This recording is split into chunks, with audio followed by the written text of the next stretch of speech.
Hello, everyone. Hello.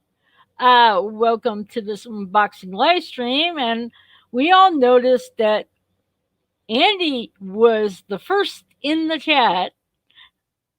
Uh, then there was Mr. Hyde, and then there was Rocket Runner. So, welcome, y'all.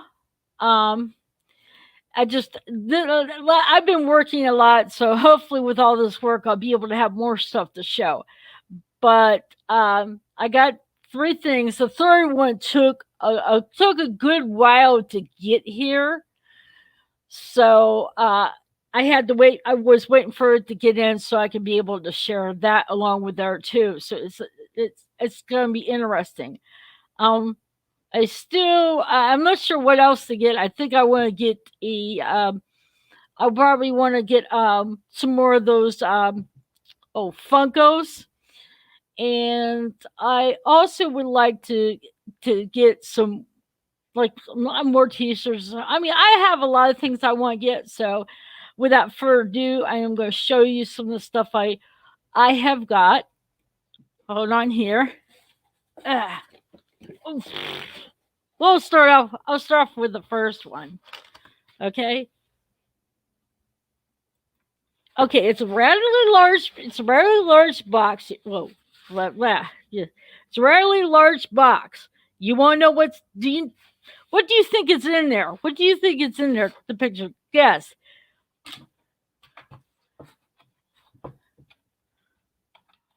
Um, what do you think might be in there?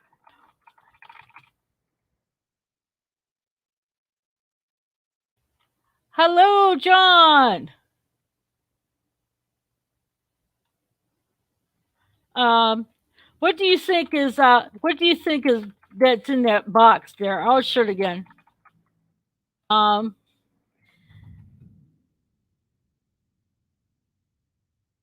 let me see. I'll show it to you again. It's a big old box. That's about as far as I could show you. So you want to know what's in this box, right? Let me hear yes. I want to hear yes.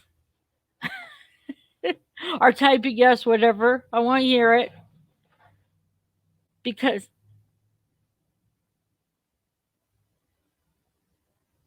oh no. Okay. And it's a poster. Well, I can't open it. Oh shoot. Oh come on. Oh, where's the open? Where I don't want to tear the thing. I don't want to. Jeez. It's a plastic thing and it's like gotta figure out how to actually open this without hurting anything. It's a picture and a saying. And you want to know it's not a Paul McGann because I couldn't find any for Paul McGann ones. I looked and looked and looked. I'm gonna have to get one. I got to find to see if there's anything. And I know it had to come. It had to come into the stream. I had to mention it. I had to mention that name, Paul McGann. Yeah, like I said, I looked for something because I wanted a picture of him. Put it in my bedroom so I can see it. No, I don't want to upset my boy. You know, my boyfriend says that's your Doctor Who shit. I was like, okay, it's if everybody can see it. It's Mr. Matt Smith, 11th Doctor, and it says, "We are all stories in the end. Just make them a good one." I like that. I like that saying there. I like that. I'm gonna have this framed. I'm gonna have this framed, and I'm put it up here on my wall. I'm gonna have this framed. That's one thing I don't need a bookcase on. Is this one, and I got another one in here. It's sorry to see all my TV and stuff. Yeah, I got another one here. Prime. See, this is the box, and the one that I got is one of the classic doctors. I got Mr. Jon Pertwee. Yes, I got Pertwee. So now I have Don Pertwee and Matt Smith. And the last item I got, last time, see the box here? The last item I got, and this is the one that took the longest, it's Doctor Who, How to Become a Time Lord. Official guide. So now I can learn on how to be official Time Lord. I would call me a time lady. So anyway, since I'm working now, I'm going to be able, as I told my boyfriend, I got more. I'm going to get some more Doctor Who crap. According to him, but he can collect Coast Guard stuff. He has swords. He has guns. And now I got my Doctor Who stuff I collect. So I'm going to get some more Doctor Who stuff. I'm going to. There's still a list I want. I'm thinking about wanting to get the Doctor Who, that cookbook. There's a cookbook. I also want to get, but I'm afraid because I have a cat. They have a TARDIS. They have basically the TARDIS bed cover. But I'd be afraid to put it on my bed because I got a cat. And it will get fur all over it. I don't want fur all over that one.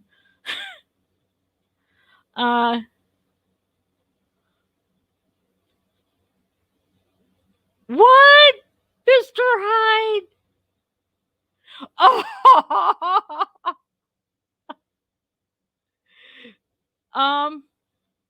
Oh.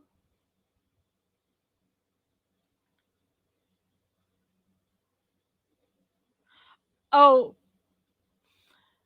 And Blue, I hope you're feeling better, Andy. I really do. Because I know how it is when not to feel good and stuff. So,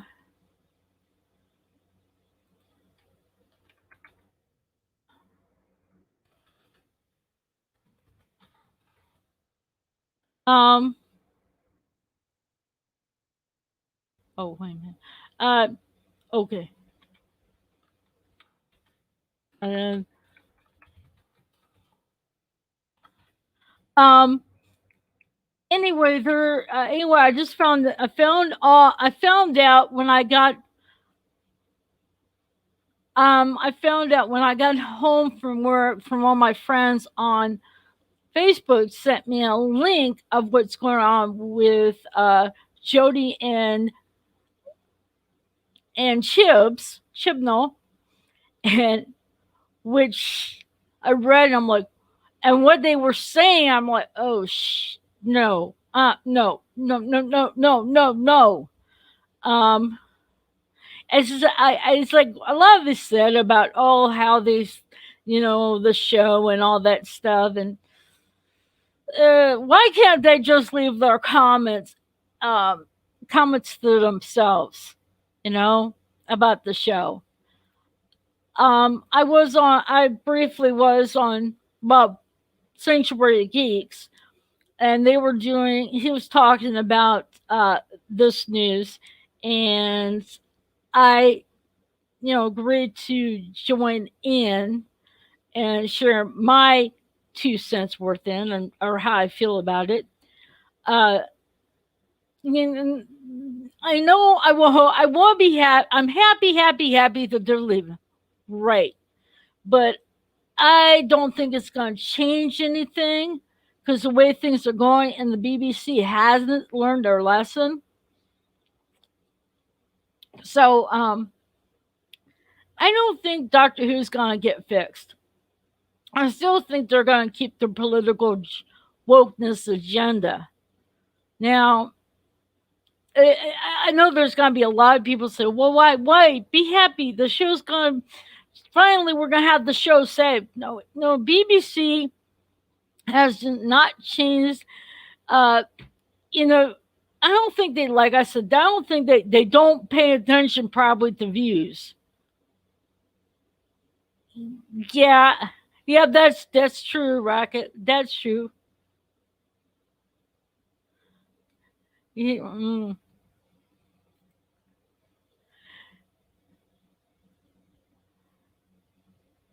Yeah, that's I I look at things. I look at things from a realist type of view, from try to take everything with a grain of salt. I've been always told take it with a grain of salt, and that's what you have to do.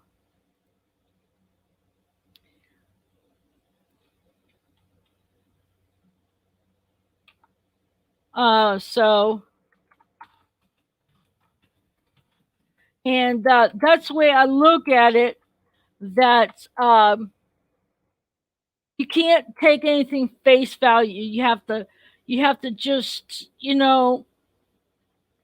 take it as it comes. Um, yeah, yeah. Blue has said it best. Don't count your chickens before they're hatched. Yeah, I always agree to that one. I really do. That's true. It's like, okay, this is happening. Say, okay, then the show's gonna be saved. No, no. We, it hasn't happened yet. She hasn't, it has to wait to when she's going to regenerate into whenever she goes, the new doctor, comes to being, then it'll show who's going to be next. And the way things are going, I have a feel it's still going to be a woman. I don't know if it's going to be it's going to be a, lesbian, black, Asian, we don't know. By we don't know what's going to be, but I have a feeling I have a feeling it may still be a woman. Just the way the wokeness is going, you got people that are like pussies. Sorry, Facebook for saying that, but that's true. Uh, on this note, the reason why I'm going to say this, I have a beloved team here in Ohio. It's a baseball team. They were always called the Cleveland Indians. Now they've changed them now to the Cleveland, oh God, Guardians. So it's like people are afraid to call anything. Oh, it's it's this. They're always getting their panties in the twist, as I would say. They're just pussies. They want things their way. So those people are going to get their way. They're going to get what they want. That's the way I look at it. Yeah. Uh, Mr. Hi, dear BBC, make.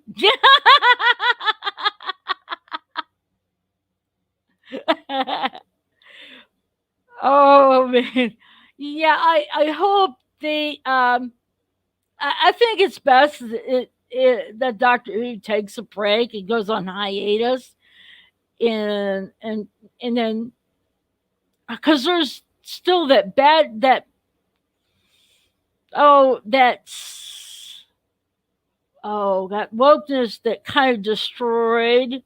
You need to put a clean slate, but I don't think BBC will do that. Rocket. I like what you said, Rocket. I like what you said.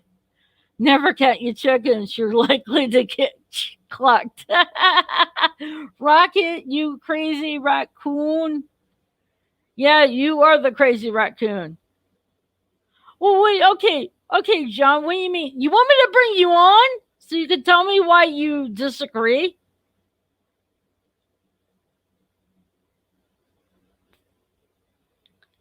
You know, I could put the oh shoot. Okay. I could put the link in the chat. Whoever wants to uh come on. Hopefully let me see if hopefully I could let me see. Hopefully I could do that. Okay. I'm gonna put it in the chat, and if anybody wants to join in, they can go for it. I'm doing it this way. Hopefully, people can be able to join in. Um, to okay. Oh, message. Okay, do that.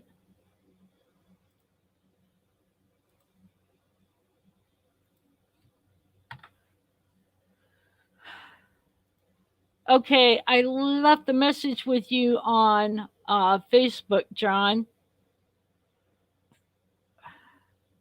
Hey, Rocky, you still want to join in on this discussion about what's talk about what we're going, what we're.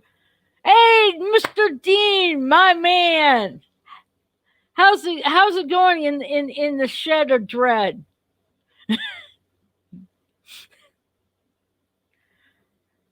Um, uh, oh, okay, Rocket, okay, we hear you.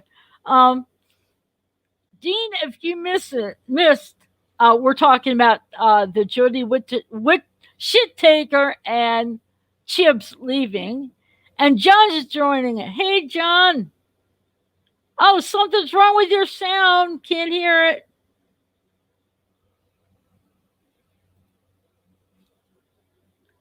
John, I can't hear your sound. Work on sound. I can't. Hello, sound. Okay, gotcha. He's gonna work on it. So, Dean, we're talking about Jody Whittaker, as I would call a shit taker, and Chibs leaving Doctor Who.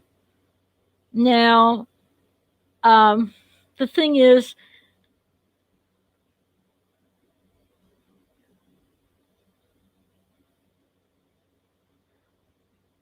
oh no, what happened to your computer?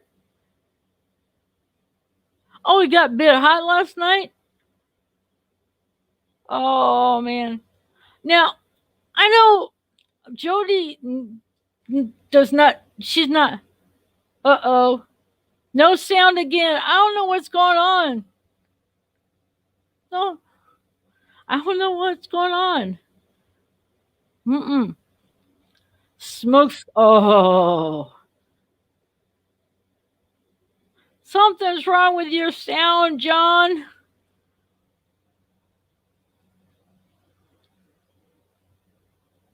Can you hear me? Can No, you hear me? now I can hear you. Now I can hear you. Oh, fantastic. Hello, everyone. Welcome to the show. We had a Uh, little bit of technical difficulties there. that happens all the time with me, but I don't normally do it live on camera. So, Oh, but yeah. anyway, how are you? Are you pleased to see Jodie going then? Well, I'm happy that they're leaving. That we won't hear. I won't hear that. No, I wouldn't hear her. Every time when I did watch season 12, it's like her name. Every time I even hear her voice, period, like in the interviews and stuff, it's like nails on the chalkboard. Yeah. So I won't. So I won't be. So I won't be hearing that. But I'm happy that she's leaving because Knowing, sorry, I was going to say we didn't discuss this on Doctor Who chat last night, but I know I missed it. knowing, oh, you're working, were you? I worked at 2:30, and by the time I got home, probably the stream was almost over. Okay. No, we didn't discuss it last night, really, but knowing that we know that she is going now, yeah? Yeah, And we know that it's going to be one story arc. And we know yeah. that returning villains include the Sontarans, the Weeping Angels, and there's someone else who I've just forgotten at the moment. There's another returning, the Daleks, sorry. Daleks. How do you think this story is going to work itself out? Because it's got to be one story with all those three different aliens in it. So how would You you can, create a story to incorporate all those? I don't think. I mean, it'd be kind of difficult having all three. Those all those enemies all in one show. It just But they're all Yeah, in it different would be. episodes, though, weren't they? So how would you link They them? would. Oh shoot. Oh man.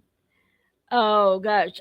You said the Weeping Angels. Well, of course, Weeping Angels. I would like that to be the last episodes where the Weeping Angels send Jody to another time, and I we won't be able to see her. But I mean, I don't know how I would basically do that. I don't know because the last two specials, for want of a better word, have both been Dalek ones. It's been Revolution and Resolution. Yeah. So if he's going to finish off, he probably will do a trilogy. Um, So I would think that they will keep the Daleks to the very end. My yeah. personal theory is that it's going to be a story where the Doctor is moving for some reason either backwards or forwards through time to try and achieve an aim, to try and maybe find something. Would it be mental to say that she would decide to like bugger off and go and see Tech Tayun? Try and find Tech Tayun to see at the time this was actually true, because she doesn't know, does she? Yeah. The thing is the way they have screwed up the designs of the Daleks. I would like to see the original, the way the Daleks were, with David, with Eccleston and Tendant, and how they looked in Capaldi's. Oh, and yeah, Yeah. Matt Smith. All through like Doctors 8 through 12, they had episodes of the Daleks and how they looked. I would like it to stay that kind of look.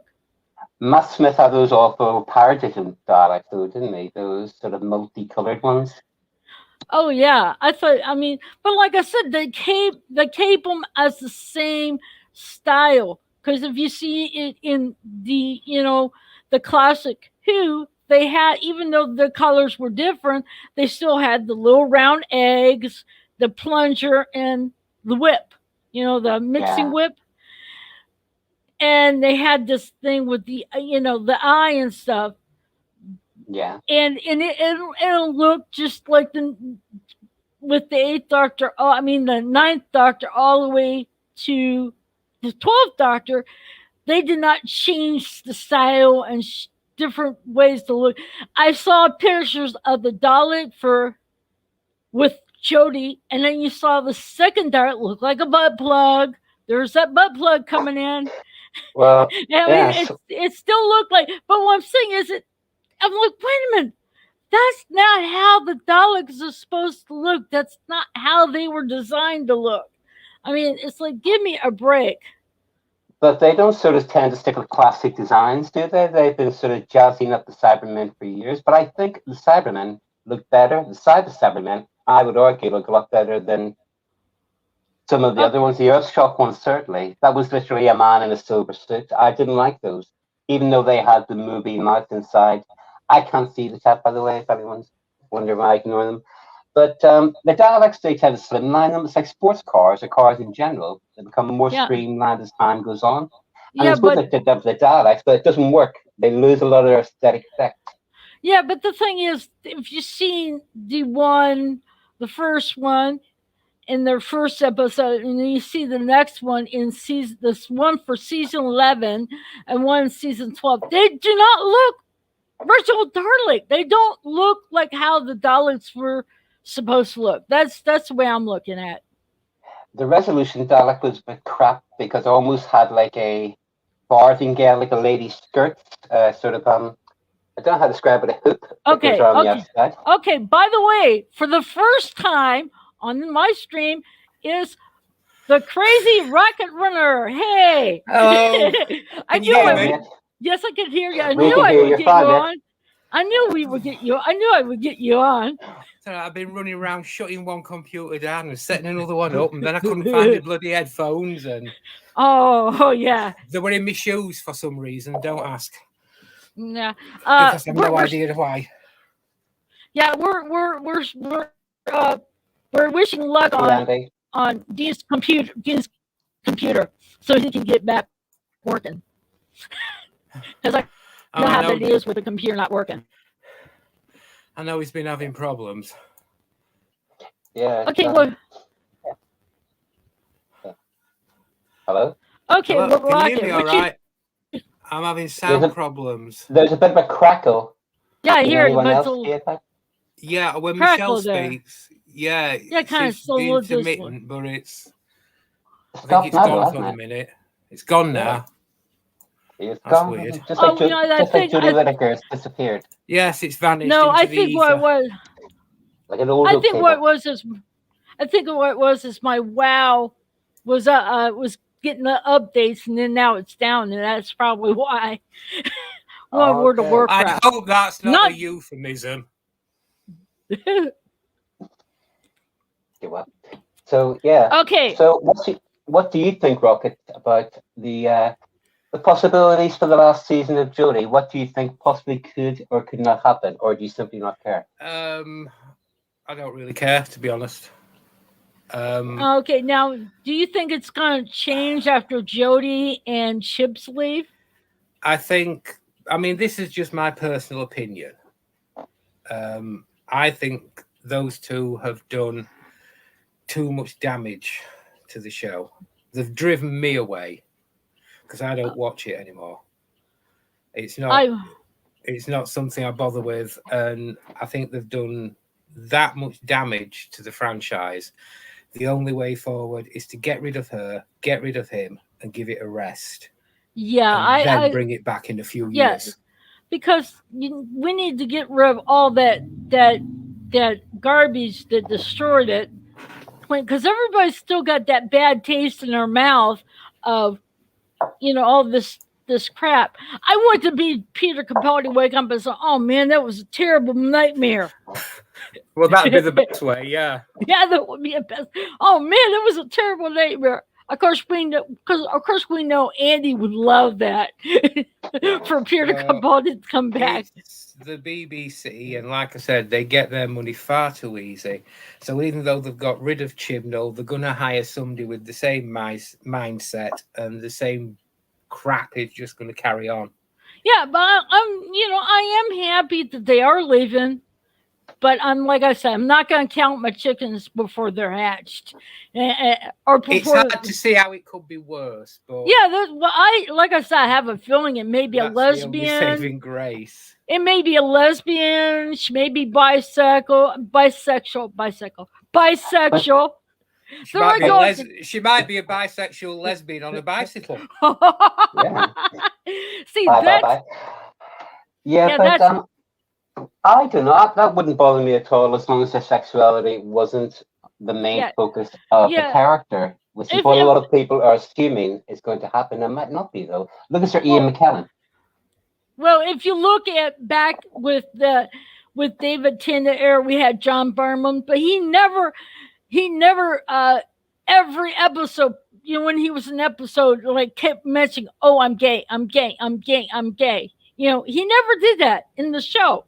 With David, David Tennant, it was mentioned, but that was it at one time. At a certain one point, with the doctor dances, and that was the only time it was ever mentioned. And other times he's been in the show with Eccleston, and then with David Tennant, that was never brought up. But then I did like Bill. Bill was. That was her character, that character was well written, but she had to keep bringing up she was a lesbian. She was a lesbian. So women Pearl Mackie is a very good actress. Oh yeah, I loved the character of Bill, and her and Capaldi worked so well together. Oh, I love Go on, Michelle. Sorry. I do. I like I like her, and the character she played, she did it so well. I like it because she was like she was down to earth. Nothing ever amazed her. She wasn't like, there's times where she wasn't all, but she was down to earth character. That's why I like about her.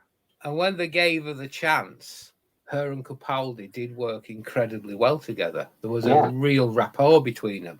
But the problem is, they reduced her character down to nothing but a walking, talking virtue signal who had to say, "I'm gay" as many times as possible. Okay, so it was basically the BBC wanted Now, okay, here's the thing. I'm going to ask this. Okay, a lot of people said that I do believe that whenever they created the master, made her a woman, made it Missy, I think that's when they were also testing the waters. But I'm going to say this. Michelle Gomez, she could be the Ronnie, but she did pretty well as a female master. I mean, she did that character, but I'd rather see her as a Ronnie. But Yeah, I think that character worked better if you viewed her as the Rani. Yeah, but one rather than the master. But yeah, you're right. She knocked it out of the park. Yeah, she did. I mean, she really did. With that, oh, give me a kind word, and say something nice. Say something nice, or it's just gotta go push the button. Michelle Gomez, she's a class act. She really is. She's top tier, you know.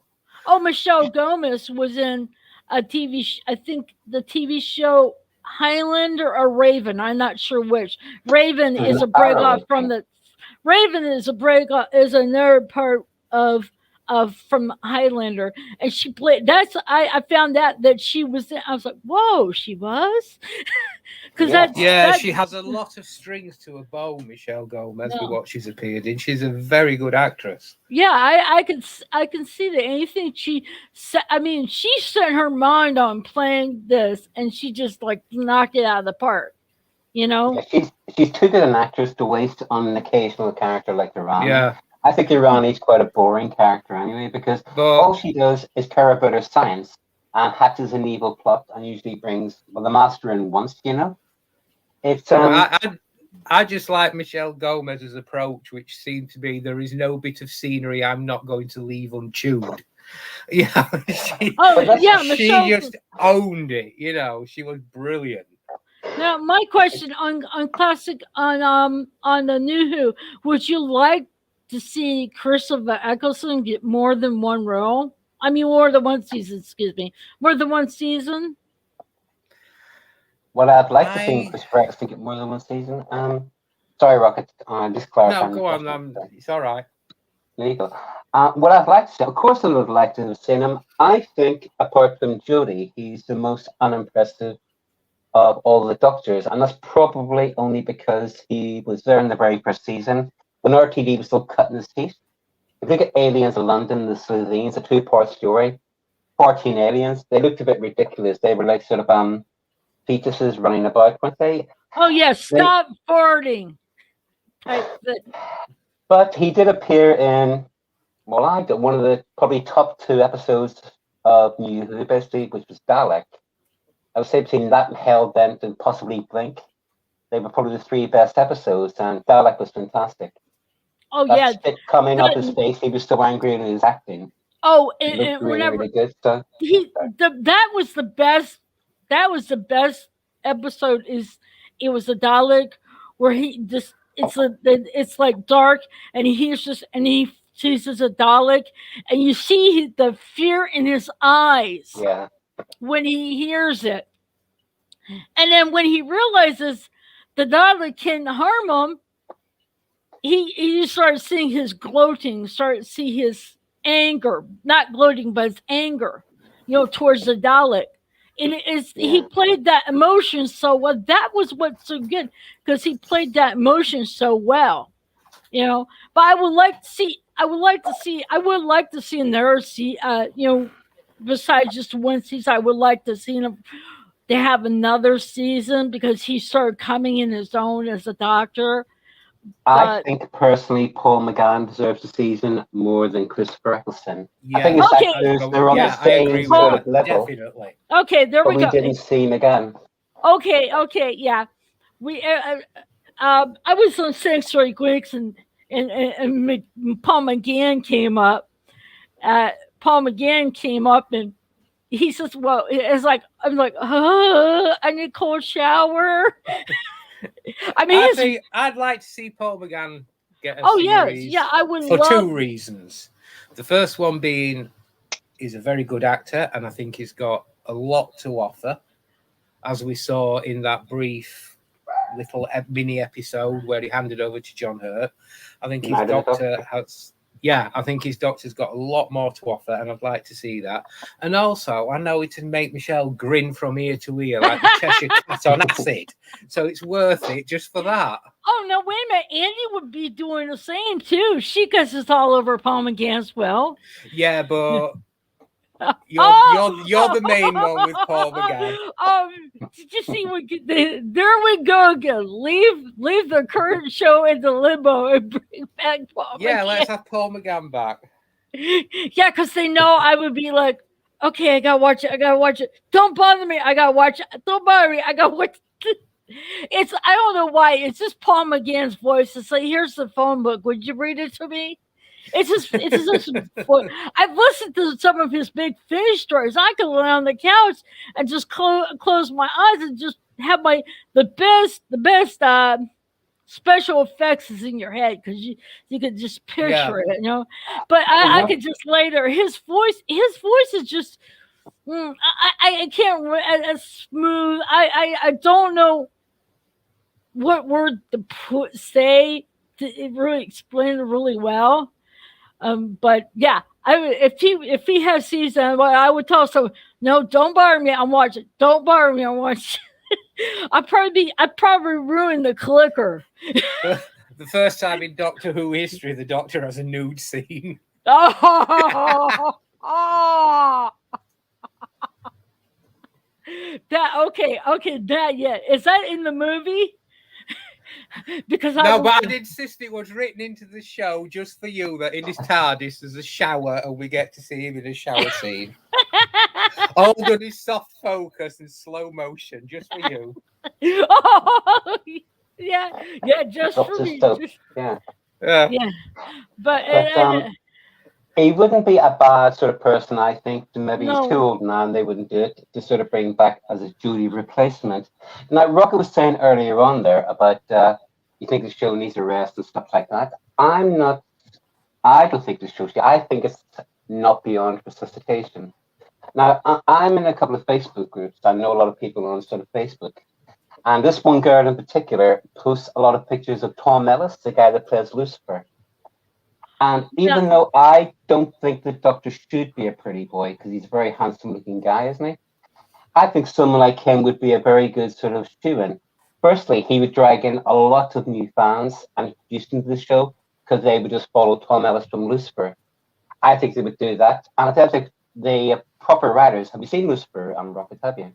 Yeah, I've seen the first series. I've watched that, yeah, and it did impress me. Well, see, the whole thing is... Okay, isn't he?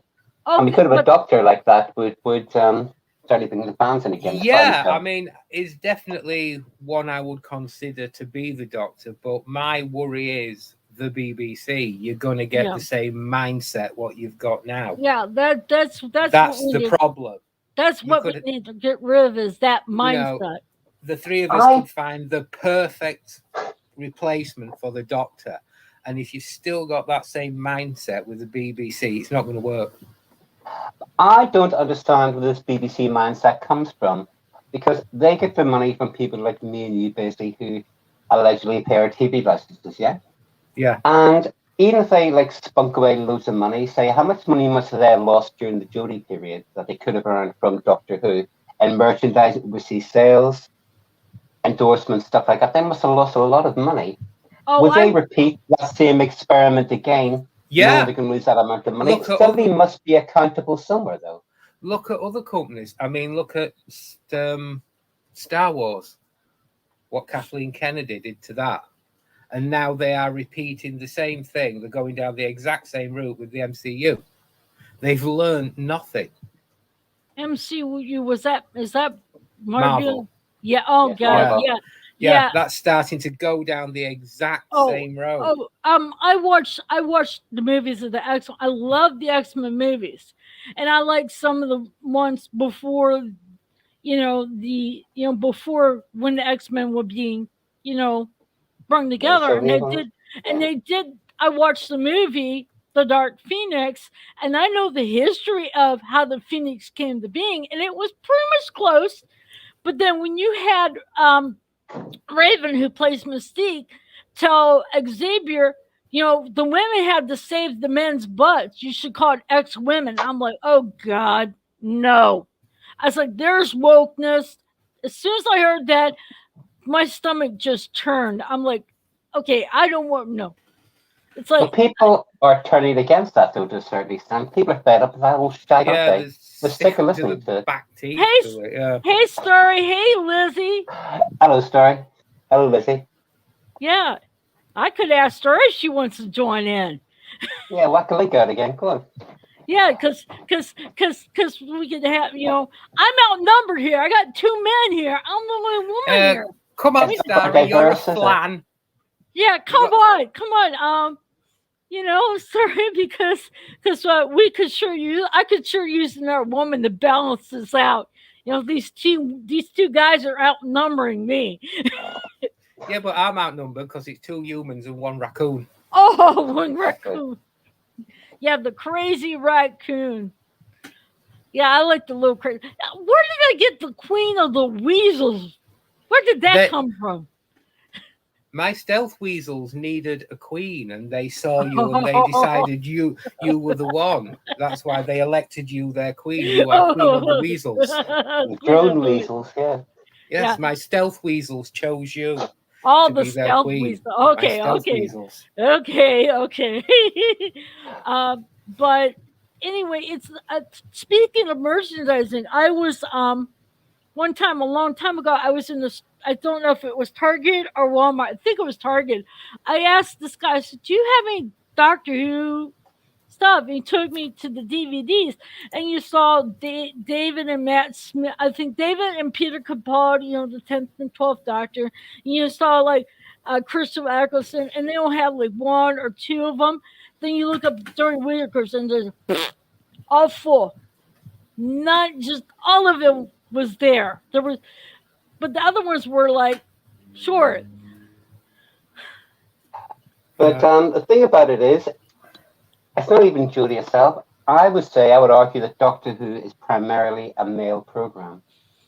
And little boys don't like to play with like female figures. Well, I certainly didn't as a kid. So you're not going to ask your mum for a figure who's got a rainbow sweatshirt on and blonde hair and goes, ooh. The whole thing is, I'm a woman. I'm against having a female doctor, and some people say you're going against the womankind. You're going against the rest. You're going against the grain. No, it's not that. It's that I'm looking at basically that the male is the best role because, excuse me, I know there's no hanky panky at the first, but who wouldn't like a guy who thinks on his head, who does not, do violence, can think his way out of anything, and still be a perfect gentleman? What woman would not want someone like that, But it's just, a woman would like someone like that. But it's like, I know that's no hanky panky tart, but that's the reason why a lot of women fall for the doctors because of that. I mean, who wouldn't? But I agree, it should be a male. I'm not going against my gender. I'm just looking at how the history. It's like my thing is, why fix something when it's not broke? Exactly. That has been my strategy ever since Jodie Whittaker came in. It's like, you're trying to fix something, it's not broke. Keep it the way it is. It's kind of insulting to women. It's like saying, well, we can't be bothered to create a character for you, so here you are, have this one, what the men have made. Yeah, it's like, we'll just turn it to a woman, and there you go, that'll do. Have the crumbs off the table, kind of thing. Yeah, I've heard people talking about the story episode with this doctor about the man being pregnant. I'm like, I never watched it. I don't think I want to. I heard people tell me that's current day BBC for you. It's they don't write stories. They write propaganda with a story tagged on. Yeah, I watched Praxis. I'm like, oh my God, I feel like I'm being preached to.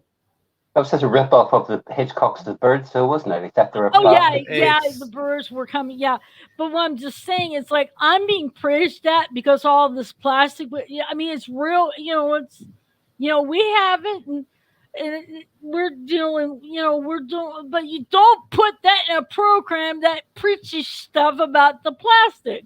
Now, excuse me, we don't want that. We want to be No. entertained. We deal with those problems during the day, and when we put something on to watch something, we want to escape the problems we've been Yeah. dealing with all day. We don't want the same problems then ramming down our throat, preached to us by some very rich middle class bint who couldn't act a way into a paper bag, let alone out of one. Oh, I see what sorry, sis. She completely agrees about the whole thing. But I'm going to ask you this. Okay, Rocket. Now you've seen, have you watched Am New Who? I'm just wondering if you had before Jody. I watched it all prior to her. I watched Okay. her first series, a few of the second, and then it was like, Okay. no, that's it. I'm gone. Okay, yeah. But is there any story that spoke to you that at point in your point of life that like you can connect to, that you've connected to, that helped you? Because I know, and the Doctor Who, a lot of the stories of Doctor Who, a lot of the episodes, we can relate to that. Yeah. We're going through. There have been a number of things, like looking back in my life, what I've sort of connected to at the time because I've been going through something similar, or I'd been through something similar, songs and films and what have you. I can't ever say Doctor Who was lined up and done that, but I know what you mean because certain things have. There's certain episodes, like now me, I have a little. I your guys gonna say no, you don't. I have a little self-esteem. I don't really think real highly of myself. Of course, everybody says I'm getting better. These live streams and my record, and they tell me like, yeah, I don't see it. And I don't really think too highly of myself. But when I watched In the Name of the Doctor, or I think it was In the Name of the Doctor, just where. Oh, is it? It's not in the name. Is it in the name of Doctor where Claire jumps into the Doctor's time stream? I'm trying to remember which one that's the one. Is it I know Because the one you mean, but I can't remember the name of it. I I can't think it remember. is, and it goes through all the time streams. The one that trends Yeah. the more is the time of the Doctor, isn't it? Yeah, okay, it was Yeah, probably she the appears time. in every Doctor's time stream, doesn't she? Yeah, but Yeah. the thing of it is Impossible Girl. the Doctor knew that she was special, but she didn't think of it. And then when his life is being destroyed over and over again, and it's killing him, she looks at it and says, and she's saying constantly, I know why. I was born to save the Doctor. But yeah, a lot of people have something against that. But to me, that's saying, first off, she didn't, when the Doctor says she's special, she's like, no, no, no, no. But at that time of point, she realized how special she was. I know a lot of people would disagree with that episode, but just that. I know, I understand what you mean. Yeah. So it's like that spoke to me, and I know there's a lot of episodes in Doctor Who. Certain episodes would speak to somebody in their point of life that would just. Kind of identified with Martha to a degree because I was once in that position where I'd sort of fallen for somebody who wasn't particularly interested in me. Yeah. So I could sort of resonate with that. It's a long time between that happening and Martha coming along, but I could understand where her character was coming from. Yeah. Oh, John, what about you? I don't know. Lots of stories have resonated with me. Whether they've affected me much, I don't actually sort of know really. I suppose the Doctor Who story that made me think most of all was the famous Job the Right scene in Genesis of the Dalek. The implications of one action. If you look into sort of things, they talk about things like the butterfly effect and how everything ripples no matter what you do. That made me think an awful lot about it. New Who, I'm not. It's a different animal than sort of a classic Who because you get it all in 1 hour. Yeah, that's so true. You don't really have time to think about it. You sort of ride it, But I don't know. I would say that being a Doctor Who fan has made me a better person because Yeah. we all look up to someone and aspire to that person, and we try to, in a certain way, live the way they do or try and be like they do. And who's a better person than the doctor? Yeah. So that's I the mean, thing that's Mm. happened most about. and we know the doctor could think his way out of any situation. Hey, well, Mr. Hyde's about, hey, have a safe trip home. You know, Take be care, mate. Okay, be fair careful. enough. I know how it's like whenever you have a car and you're going home from work. All these idiots are out there. Yeah. Oh, by Try the doing way. it on a broomstick. Yeah. Yeah. But as you were saying earlier on about not having very much self-esteem, that Michelle, I've been with you on YouTube since the very start. You were the very first person I ever appeared on YouTube with, and you've grown tremendously. And you're quite a competent and very competent little YouTuber. So don't put yourself down, love. You're doing really, really well. Oh, thank you. Hey, Neil. Hello, I'm Nick. sorry. I'm sorry I missed your live stream yesterday. I probably was. I got home. Got home close a little bit, probably after close to 5 o'clock. So I probably missed a bunch of the stream. Well, I've You got know. to say one thing, Michelle, what you should know. Weasels are very choosy, and they decided they wanted you as their queen. They're So good judges you of are character, aren't they? special. Yeah, weasels are incredibly choosy. Oh, cool. Especially Cool. stealth weasels. They wouldn't just pick anybody to be their queen. Oh, stealth weasel. Yeah. Stealth weasels. So, but I'm sorry I missed Neil's chat live stream. But this Saturday I have off, so I get the chance to be there. I found out it's gonna be quiz time. I'm like, cool. It I is missed. I questions missed. set by the wonderful Starry-Eyed Girl tomorrow night. So Oh, but I wish I could get Starry on now because I've been waiting to put get her on my stream. the link in the chat. Anybody can join, surely. Put it Yeah, again. yeah, I'll do it again. I've lost something. Yeah.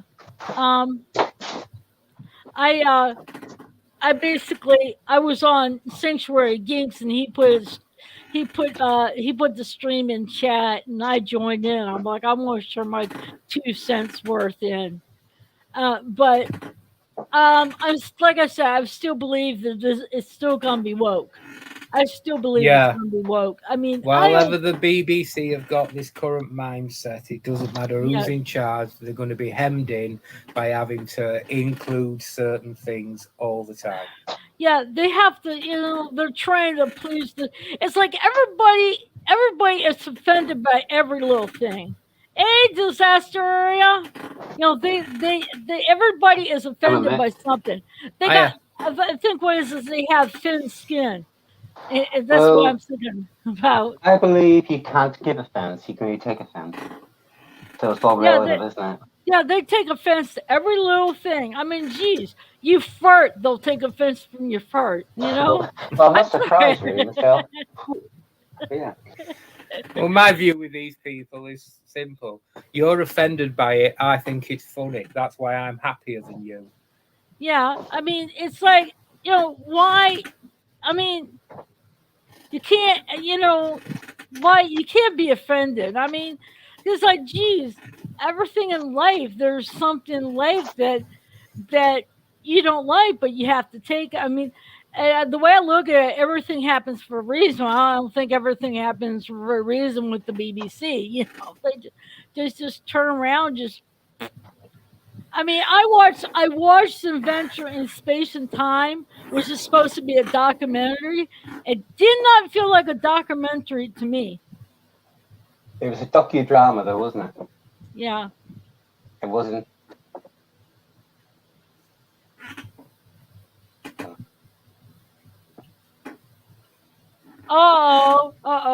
Okay, sorry. Okay, no problem. Maybe one of these other days I'll be able to get you to come on. But it's just I just believe that things are not going to change. I really don't. Not while they've they've got the same structure as they've They got, do. and they get the money the same way they're getting it because they're not beholden to anybody. Ratings don't matter to them because they're guaranteed a certain income from the license fee. Oh, Lord Flock says hi to you, John and Oh, hello, Rocky. hi. Lord Foe. Hello, Um, folks. Like Paul from Sanctuary Geese says, do you get any of the news over here about Doctor Who? Here in the States? No, we don't get any of that. Now, with shows here in the States, we find out and we hear news about, but nothing when it comes to Doctor Who. I kind of wish we do because there's some of the classic doctors that came over here for like Comic-Con type stuff.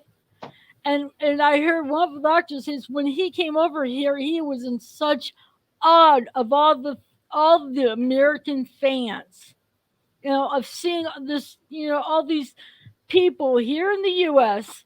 that love the show, and he was in awe about it.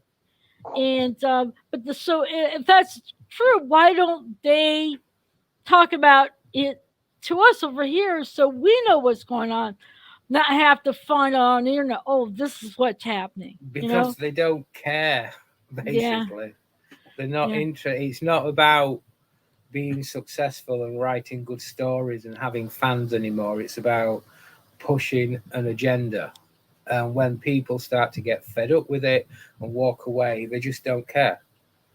It's kind of they're marking the show, but and I'm marking the show check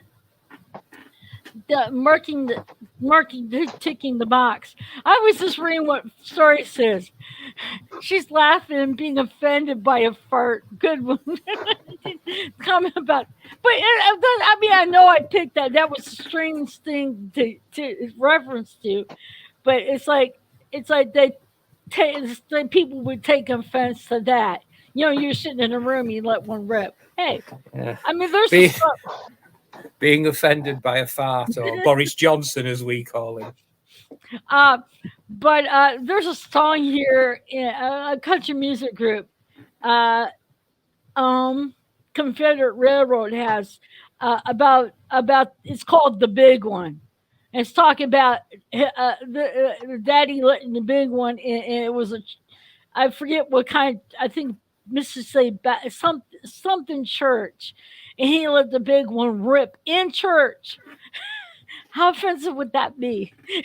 That's country Have you- music for you, isn't it?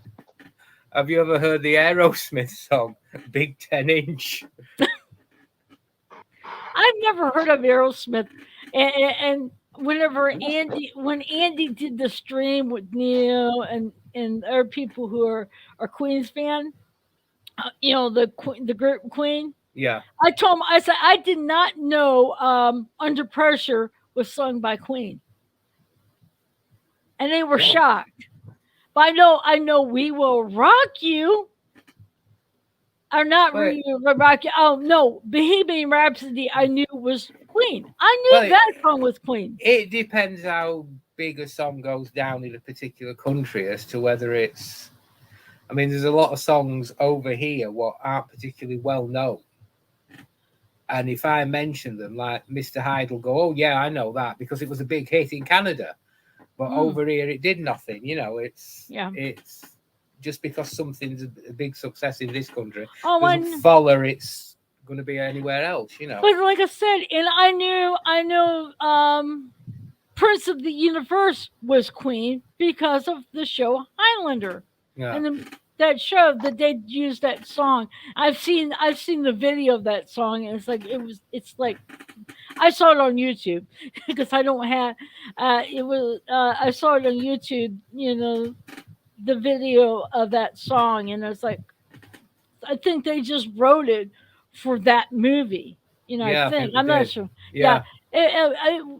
But like I said, on Speak on Doctors, Neil couldn't believe that when I watched the Ninth Doctor, I thought that was Doctor Who. I didn't know there was any other doctors before the Ninth Doctor. And Neil says, well, when he said, look at he goes, in my ears, he's looking at his ears in the mirror, and he's making these comments and making these little subtle hints. I said, well, I'm sorry, it just didn't dawn on me. I had no idea there were doctors, you know. Well, if you're coming into the show and you've never seen it before, you're not going to know. It's, No, it's no. not Yeah. something what's gonna. You're not going to think instantly, oh, this is somebody who's regenerated now for the Yeah, eighth or ninth time. It's just you're just going to presume it's you've yeah, never seen it before. He's the doctor, and it starts there with him. Yeah, take but on then face it was value, yeah. it was because of Hugh. Whenever one of my online friends dared me to, and it was not really a dare. It was like, okay, Thomas Gibson played in Dharma and Greg and also in Criminal Minds. But I knew him from Dharma and Greg. Well, he said, you find one of the episodes for that, but I want you to watch Doctor Who. Start with Rose, and that's what I did. And he talked about some of the classic doctors. I'm like, okay, I'm gonna check this out. And I found, I found some of the classic, and I started watching it. Then I realized, oh, there were more doctors before the ninth one, you know. Yeah. And I also watched An Adventure in Space and Time, and it was so accurate. But if we didn't have Vanity Lambert, if you guys didn't have Vanity Lambert stand up to for the show, we wouldn't have the 50 years plus. We wouldn't have all this show. We wouldn't have this fandom. We wouldn't have this connection to one another. Everything just aligned in the right way at the right time. Yeah, and million to one shot, really. Yeah, and and I watched it, and they have part whenever they just decided it was time to let William Hartnell go because of his health. And he got home, he broke down crying and saying, I don't want to go. And they said, well, they put that in there because of, with David Tennant. But I can picture him saying, of not wanting to go as a doctor, not wanting to leave because he had that connection with the kids. And I had really believed that he really didn't want to go, even though he knew, it was for the best because of his health. But I can see him saying, I don't really want to go. It's because, you have all the kids that look up to you. He created the part, didn't he, Hartnell? I mean, it was his. I mean, he was the one he originated it. Yeah. So, I would imagine he's going to be very sort of proprietary over it and want it to just be his because, it's his creation. Yeah, and when I was watching some, you can see how, as he, I don't know how many episodes, but when it started, for the first few episodes, you could see a little rough around the edges. But as time goes on, you hear this, you start seeing his warm up to the character. But the one thing I like about him when he's doctor is that laugh. That is, his laugh is just the way he does it. It's more like a cackle. Yeah, a cackle, but it's just not a cackle that like, ew, I don't want to hear that. Like nails on a chalkboard. It's one of these. It's an infectious cackle, is what it is. Whereas Whittaker's laugh sounds like somebody overinflating a cat. Does she laugh? I've never seen her laugh. Yeah, she's got this really. It's like kind of girly, but yeah, but not. But it's like her. It's false. Yeah, but with William Hartnell, it was him. You could tell he grew into the character. Well, I think all the really successful doctors, to a degree, have played themselves. Yeah. Now, Tom Baker played accurate to himself. Yeah, he was Tom just, Baker. There was no difference between Tom Baker and the Doctor. They were just one of the same character. Yeah, he just when they bring him in for that brief stint in the 50th anniversary, I read at it that Matt Smith was the only one that showed him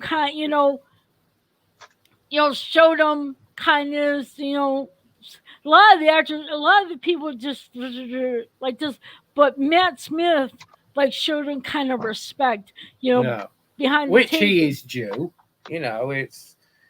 It's Tom Baker is a legend in the Doctor Who world And- more than anybody else. Okay, now we know. Now we know.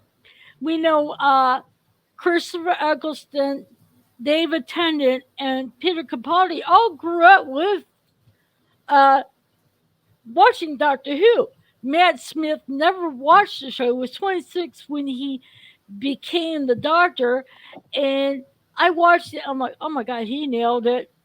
He nailed it out of the park. And so he played. To me, since he's like some people say he's got like Patrick Troughton. I say he's more got Tom Baker in him. There's certain parts that remind me of the Tom Baker episode. I'm not the biggest fan of his era of Doctor Who. Matt Smith. Because I'm not the biggest fan of Moffat.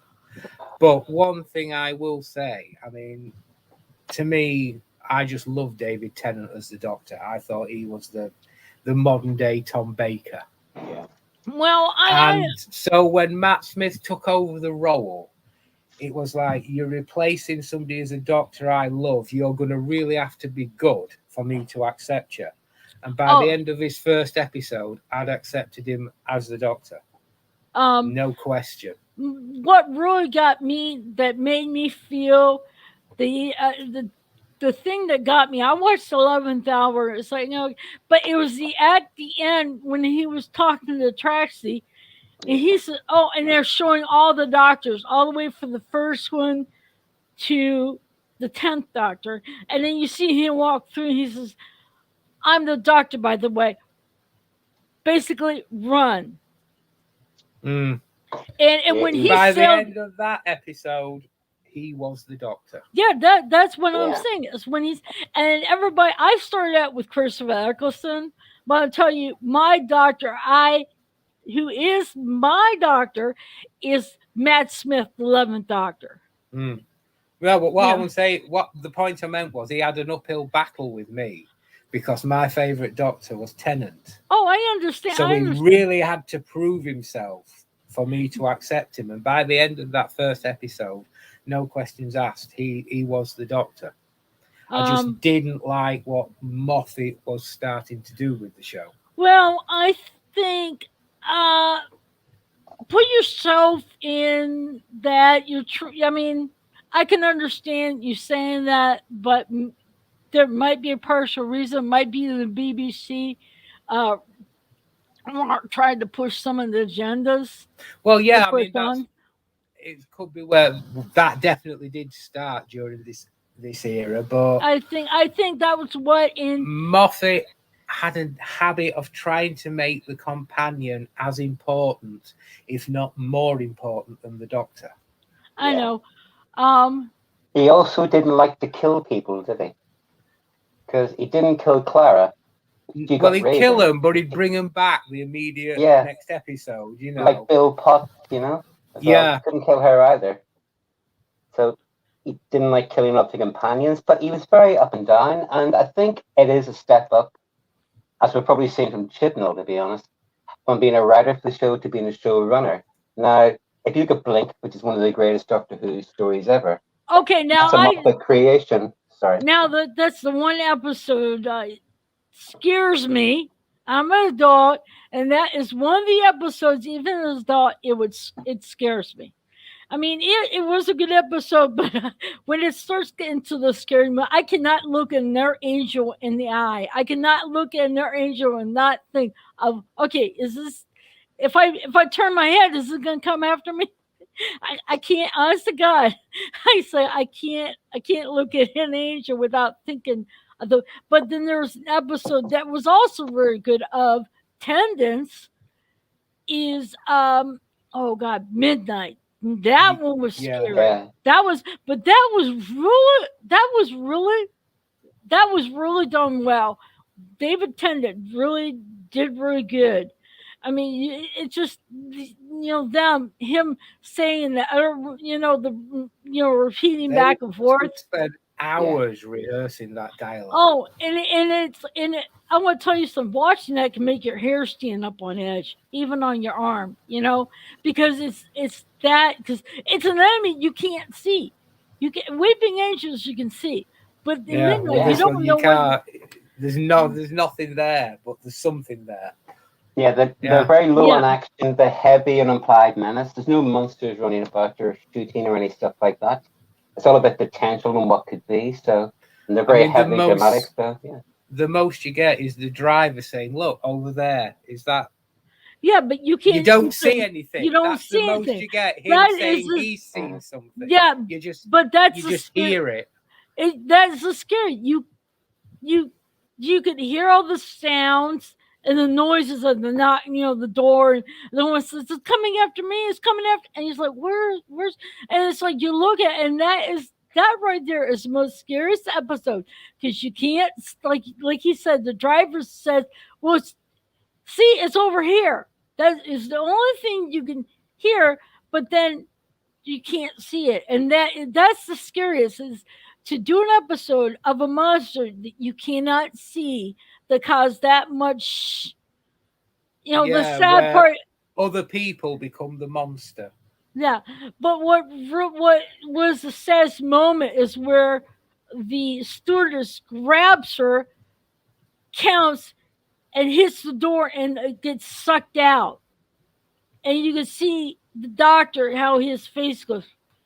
You can see how devastated he was because the doctor didn't want to lose anybody. He didn't want to lose anybody. He didn't want anybody to be lost on his watch, and that affected him. That really got him. Well, that's because it's good writing. Yeah. Something who hasn't had for years now. No, I mean, they put the story first with Midnight and with all of them, but especially with Midnight. They came up with the idea and then wrote the story around that idea. Now they come up with an idea and they have to fit that around certain talking points. There's one episode of Matt Smith's I would like to do a review on. Well, there's some more of his episodes I like to do. Is one of them Nightmare on Silver? Have you ever watched that one? You watched that one. That one is good because Matt Smith not only plays the doctor, but then he plays the cyber controller. Yeah. So he's playing two different parts, two different characters, and in the way he does it, he did it so you couldn't tell. You could not tell. It was that good. And then there's another episode I love of Matt Smith is A Good Man Goes to War. And it's how I think that was a really good episode. I mean, there's a lot of episodes of Matt Smith that I thought were really good. Stupid one, Dinosaurs on a Spaceship was dull and was dumb. Chibnall story. And we know it was Surprise. Yeah, it all really, doesn't it? Yeah, we all knew who wrote that. That was Chibnall. I didn't know that, but now I found out that was him. I thought, oh, now I know why I don't like it. But the only one I know that was Chibnall's and it was ripoff of Classico was it 42 about that spaceship. Yeah. Now I liked that episode. I know it was Chibnall ripped off of a Classico, but it's still I liked it. It was like really I liked it. It was really good. Yeah, but that has Cindy out of EastEnders in it, didn't it? But it wasn't preachy. That's the whole thing. It wasn't preachy. His format only works once, though. Once you've seen a Chibnall story with the countdown and everything else, all it does is just repeat it again. And it's once you've seen his work, that's it. It's every time you see it, it's just sort of a derivative of what he's already done. The dinosaurs on spaceships suck. I sat there and watched them like I don't like this. Is dumb, lame, stupid. Who would put dinosaurs on a spaceship? But the whole thing about dinosaurs on a spaceship was, Michelle, it was the end of the Silurian arc. If you look at the cave. I can't remember if it's the cave monsters or where it's Warriors of the Deep. I can't remember which one it is, but it mentions that at the time of the Great Disaster, when they thought the moon was going to hit the Earth, they launched a Silurian ark into space, like Noah's Ark, and that was floating around, and that's why all these dinosaurs were on it. Because instead of that Noah putting the horses and sheep and stuff, they put dinosaurs from the reptile environment. And what he called Solomon, or whatever, he was trying to nick it, wasn't he? Yeah, So but it that's was where one of the it was one of the stupidest episodes. There was no it was like no I watched a lot of Matt Smith, and there was always excitement and all this thing. And it's like this episode went, plump. Yeah, But- it did fizzle out towards I the mean, end, yeah, especially yeah. bad. Yeah, I Yeah. think of things like Let's Kill Hitler, which was crap, and that Madame Cavari and the Church of Silence, I didn't like that. I thought it was completely unnecessary. Yeah. It was a long convoluted way of getting things done. And that's in the But- that Let's Mark Kill does. Hitler came across to me as, wouldn't it be funny to stuff Hitler in a cupboard? Let's write an episode around that. That's how it came across to me. That they thought that would be something funny to do on camera, and then constructed an episode around it. Yeah, but the whole thing is with Matt Smith brung River Song, and I thought, cool, that would explain how come we saw her with the 10th Doctor and Silence of the Library, Yeah. the library story. I thought it was neat, but I thought they kind of like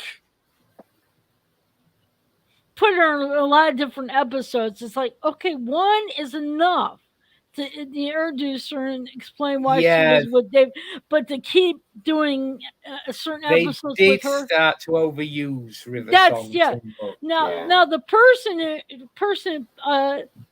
who played River Song was really good.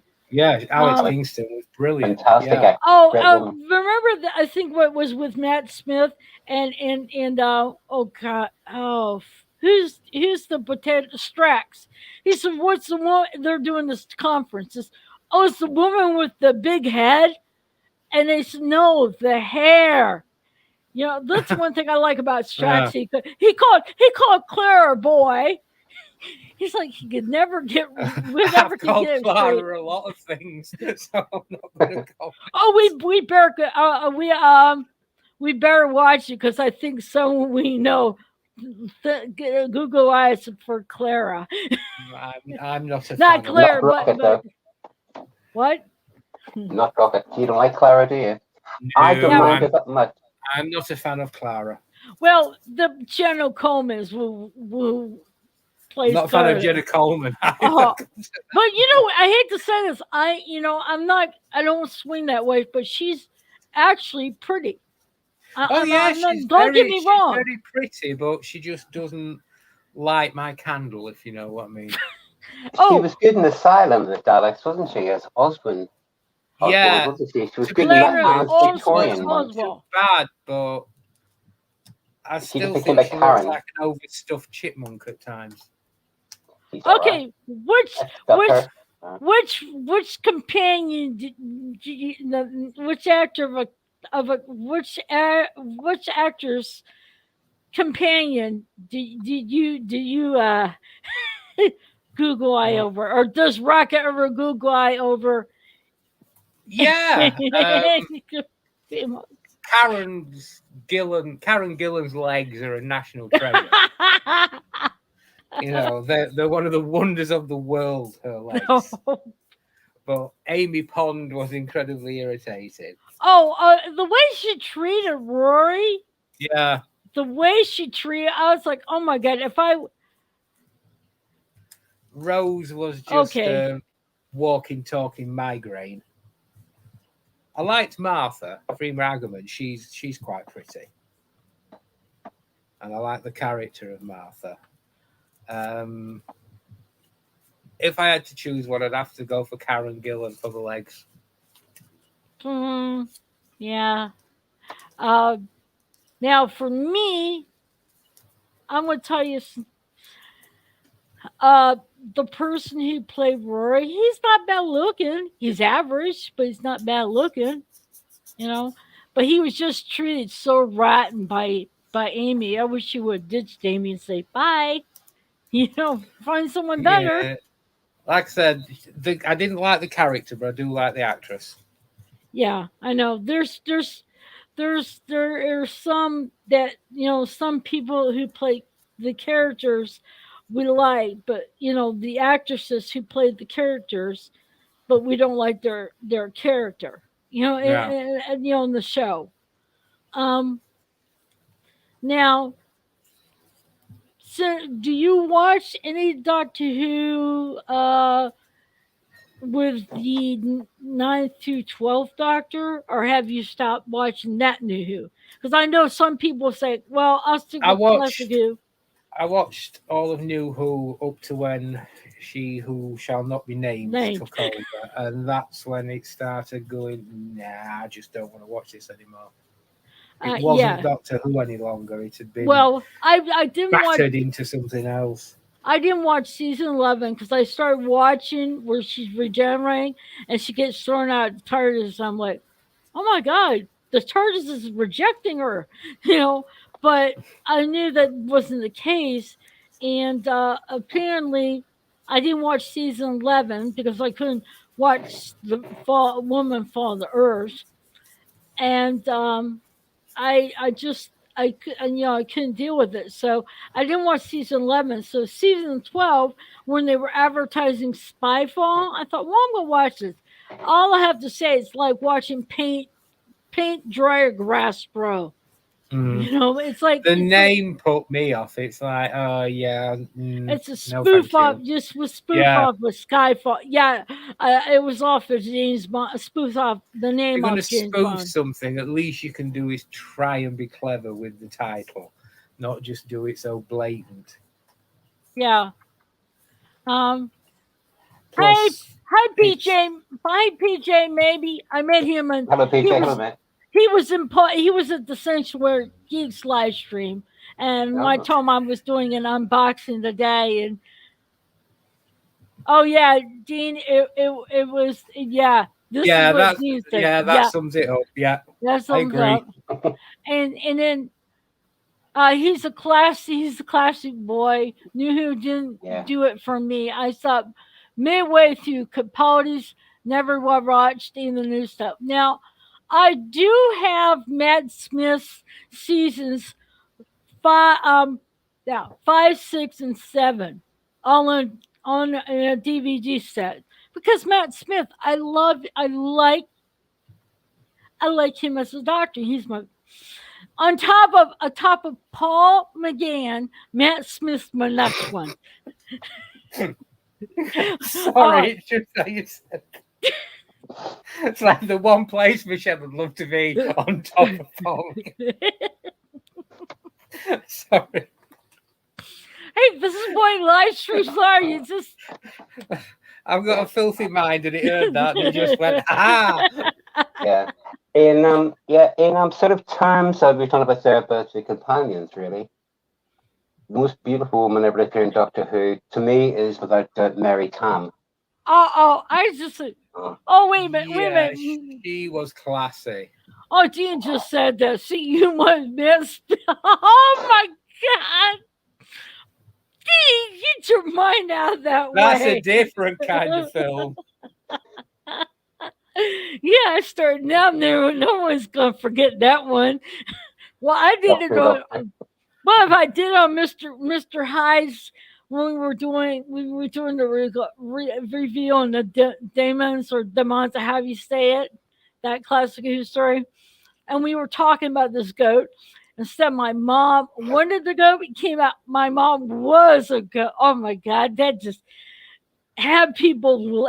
I mean, everybody. I was laughing so hard. They were trying to tell me to breathe because I was laughing so hard.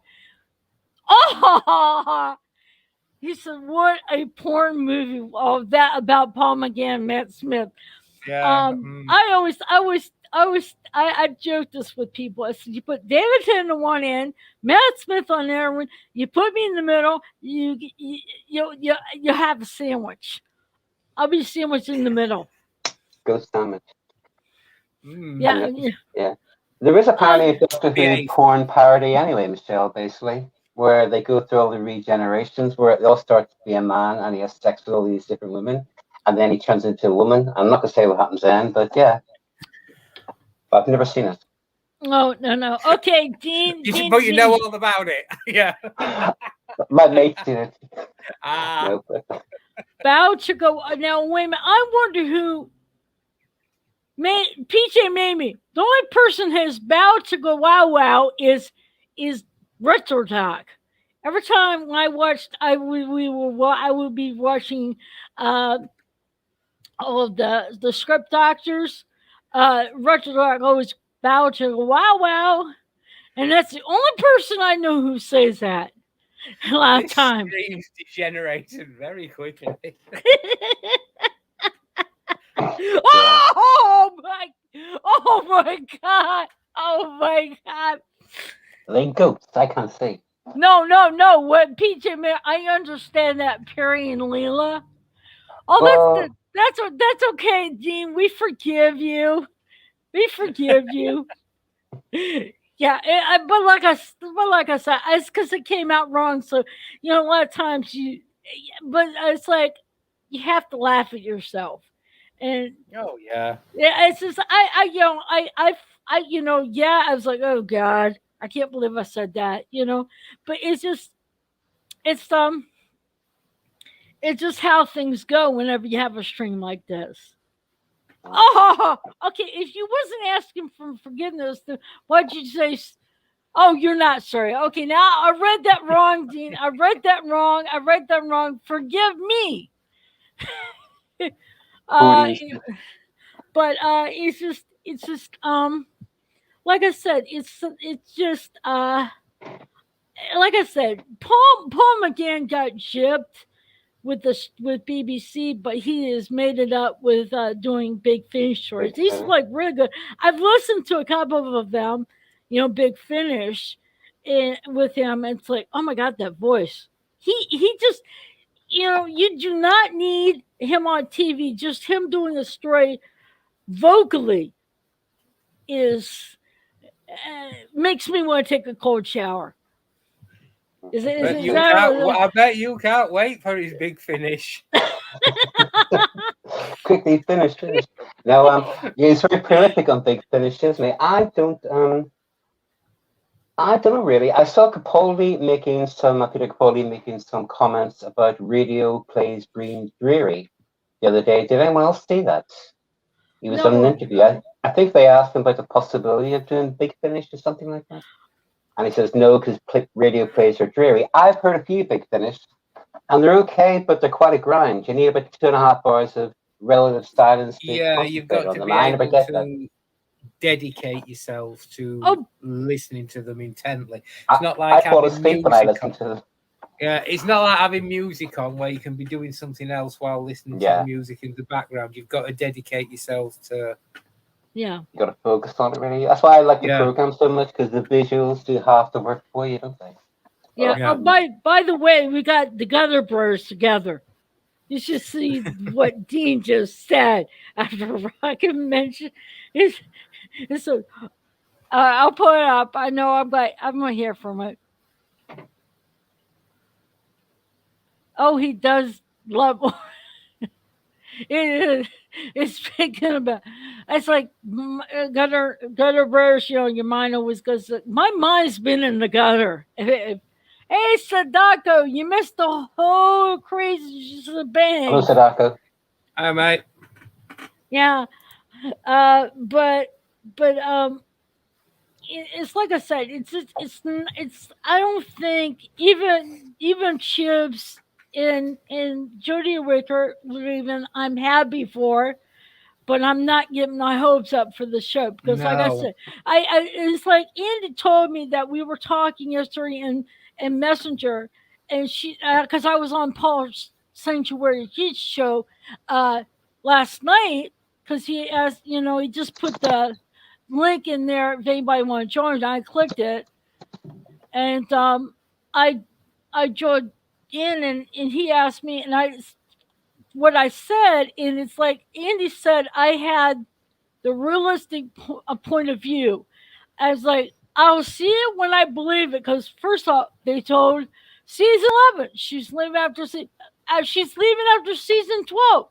Okay, which you know, is she really leave? I mean, it's been announced. Dean says it's been announced, everything, but for me, There's a I would lot wait. of there's a lot of damage can be done between now and when she's gone. Yeah, and the damage is already done. Give it a rest, and then let all this blow over, and then bring it back, because then people won't remember all the crap before. But with BBC, I don't think they're gonna. I don't think they're gonna get No, put they Doctor Who. just keep doubling down on it because they get the money too easy. They don't Yeah. have to be successful. They can afford to do this because they force everybody to pay for them. Also, Well, I never say die, really. They say, I'm not going to give up on the show, really. Unless it gets super, unless someone like the evil Michaela Cole gets the role, or someone like that, or that prick James Corden. Unless they get the role, at that point I will stop.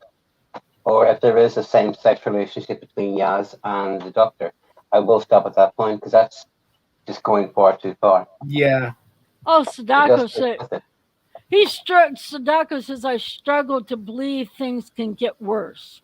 Oh, they can get worse, okay. Oh yeah, believe you yeah, me, Very they yeah, could get worse. yeah. Oh, a lot worse. If they stay with the same mindset, oh, PJ said this.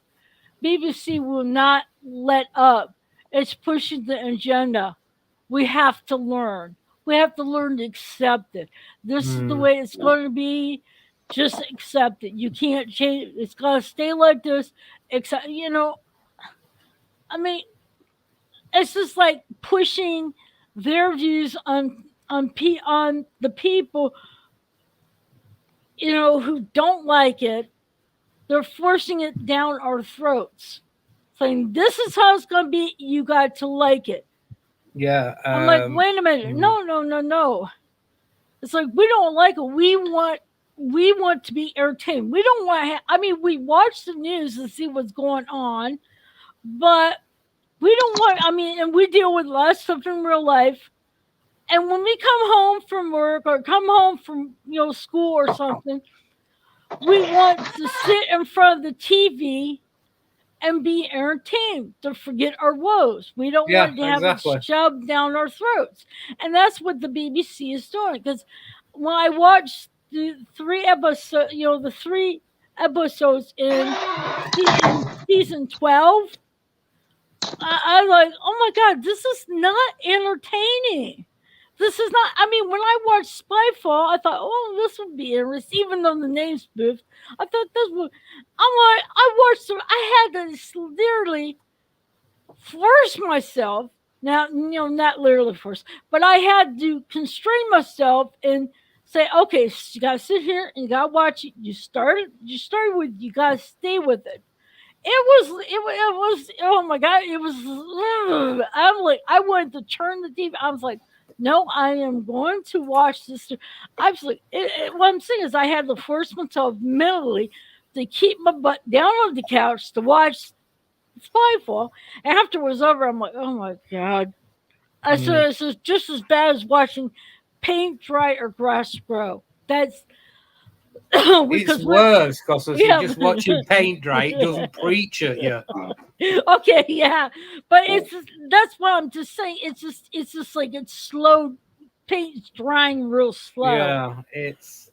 Well, I can't see them changing. They'll keep trying to force it down people's throats. And the thing is, they can try and do this, and they can say you've got to accept it, but they can't make you watch it.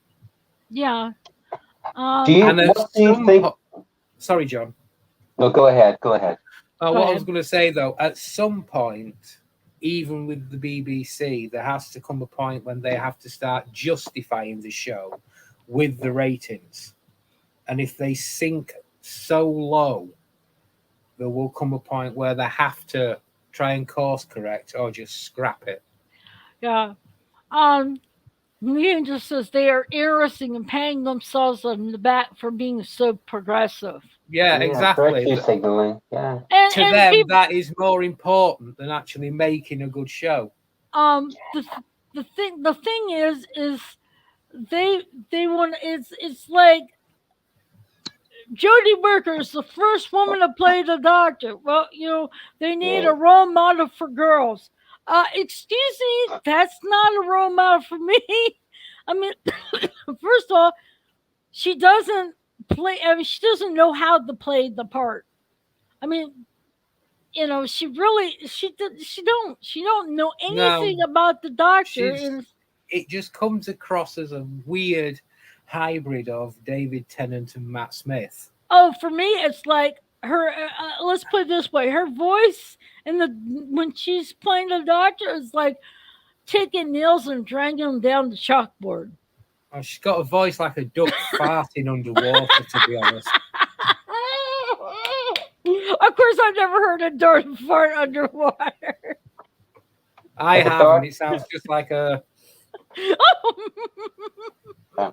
Michelle, to Yeah. what extent would you say that Jodie and Chibnall going is a victory for the fandom and activism on social media? And also, like merchandise sales not going, like general interest. What extent would you think it's a victory for pressure put on by the fandom? What would you say? um, To what extent? I would think it would be. You mean for the? You mean from us or the BBC? I mean, generally, how much do these sort of people sort of kicking off on Twitter, Facebook, YouTube, saying how bad Jodie was, how much of an effect has that made on the decision for her to Um, go? um,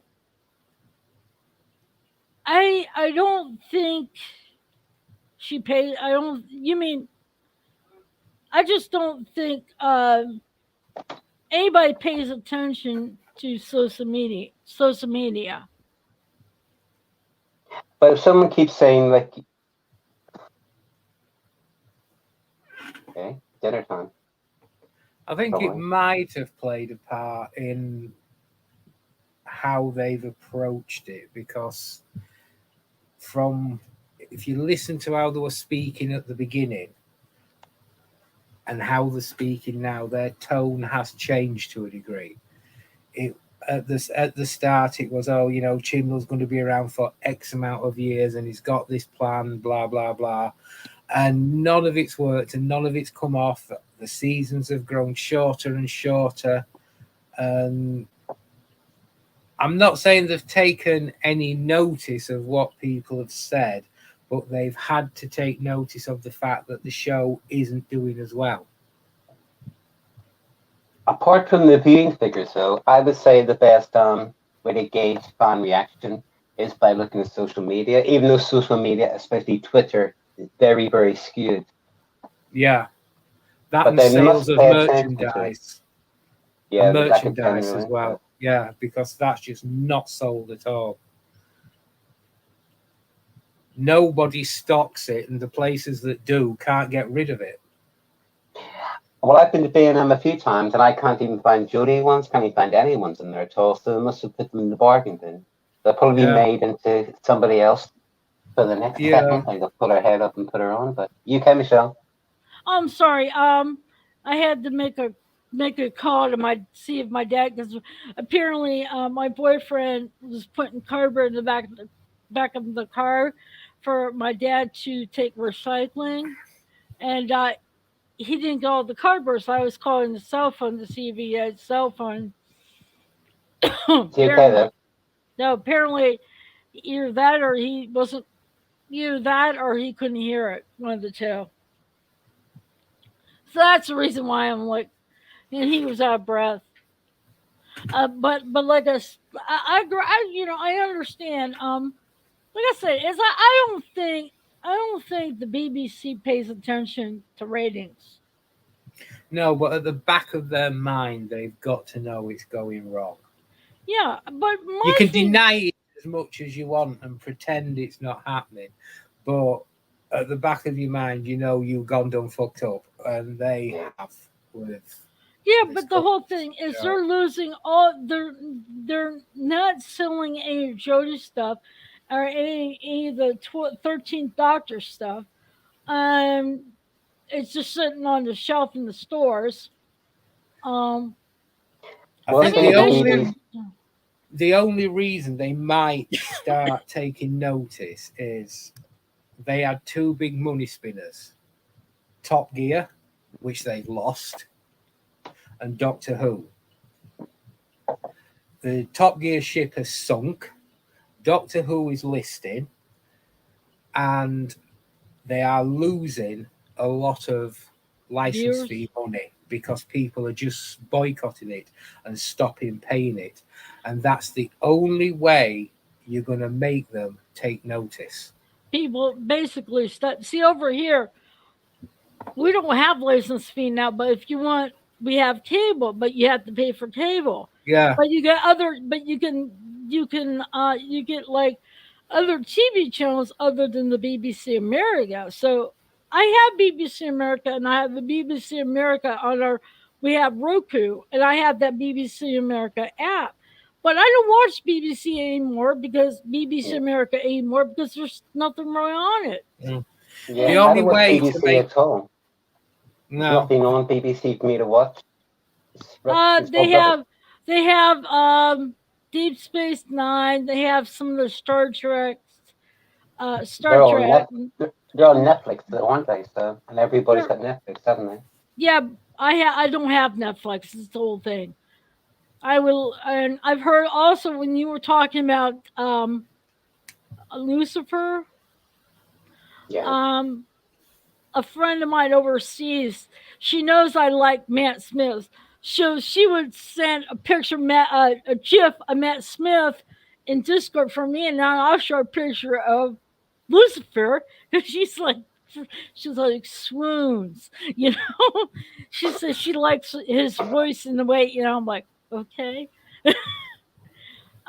So she would send me Matt Smith gifs. I would send her gifs of Lucifer. So that's how. But she's also watched Doctor Who, even the 13th Doctor. Uh, I think the same rule applies to the BBC that applied to Star Wars and the MCU and Disney overall. You're not too big to fail because if you piss enough people off, they will all punch you in the wallet and then eventually you will have to take notice. That's the only way you're going to do it. oh, Yeah. But what they're doing is they're sort of monopolizing, pardon me, they're monopolizing all the Star Wars content. If you want to watch anything Star Wars, you have to have Disney Plus now, don't you? Or else the physical media. And the same thing with the MCU. So that's well, all how they're that'll getting the money do, back. it will encourage sailing the seven seas. but I'm gonna say this. I mean, I'm not. I know Doctor Who. For Julie Ward to play the Doctor, that's not good role for her. But I don't put any actors down on things. She's probably good in another genre, but just not She's the not- Doctor. Just She's not not the a very good Doctor. actress. Well, we don't. I mean, I'm like I said, I'm not going down. I'm not going to be real. I mean, there's got to be something she's good in. She's Okay. B-list. She's a B-list celebrity She who's was been in- elevated to A-list, and she just can't hack it. She's a supporting actress. Yeah, she's not. She can. I don't think she can. Yeah, the way I look at it in Doctor Who, she does not know how to carry a main character. No, The main character.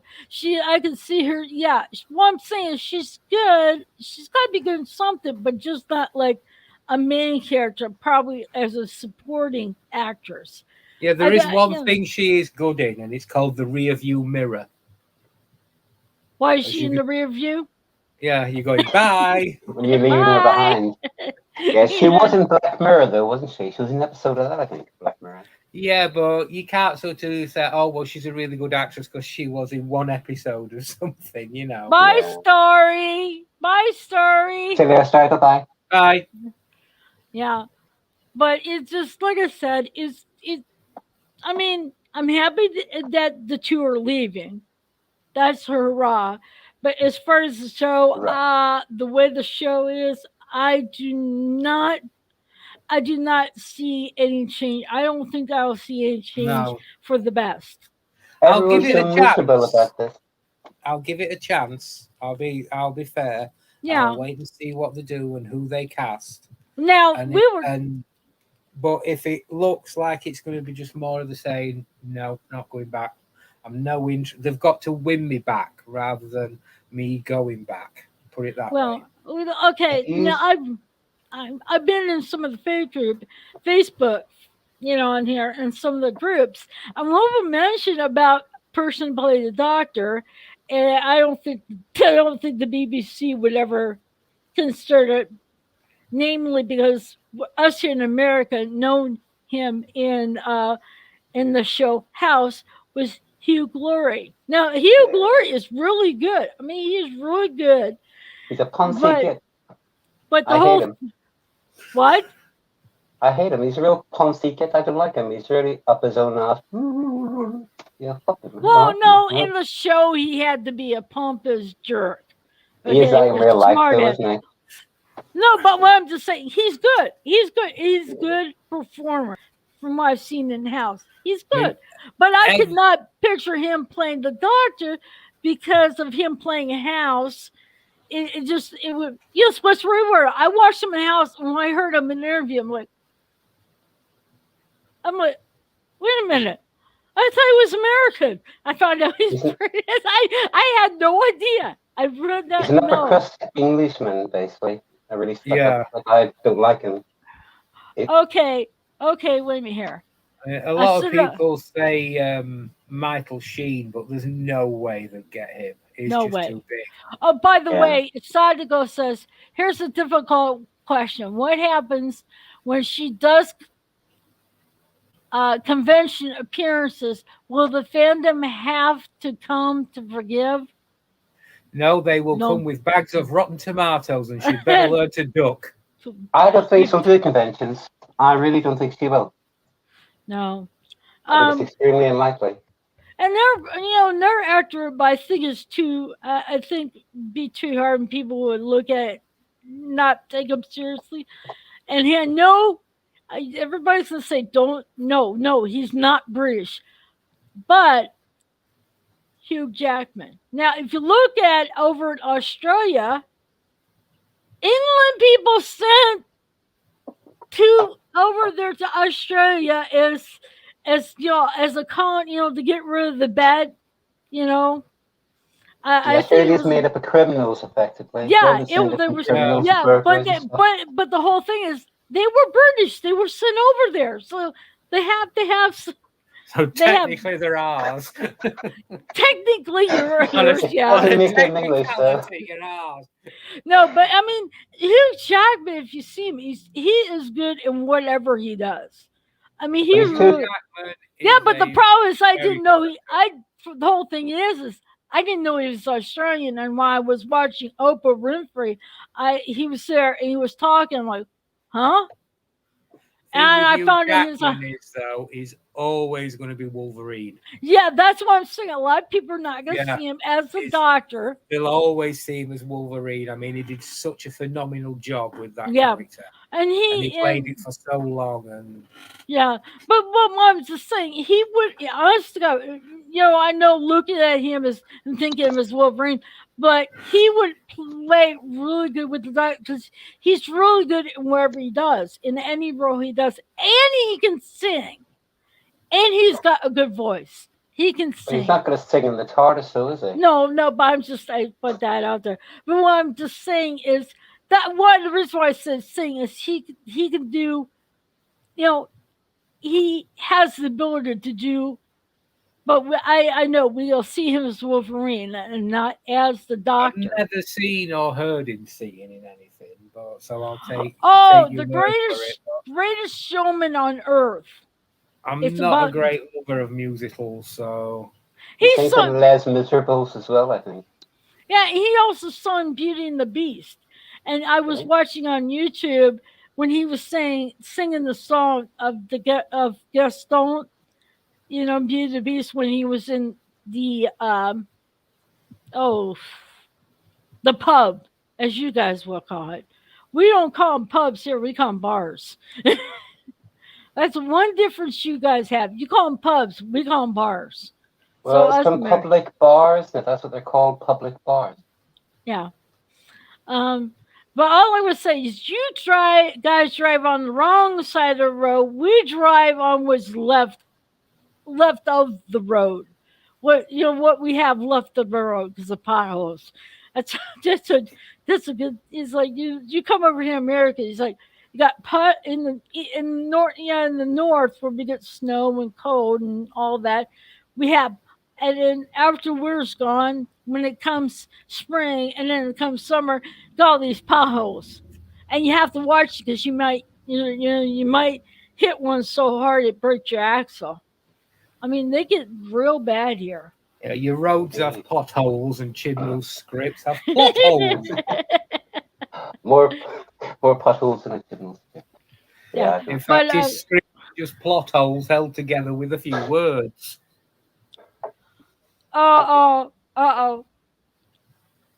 This scene said Hugh Jackman. He wouldn't touch it with a 10-foot cattle prod.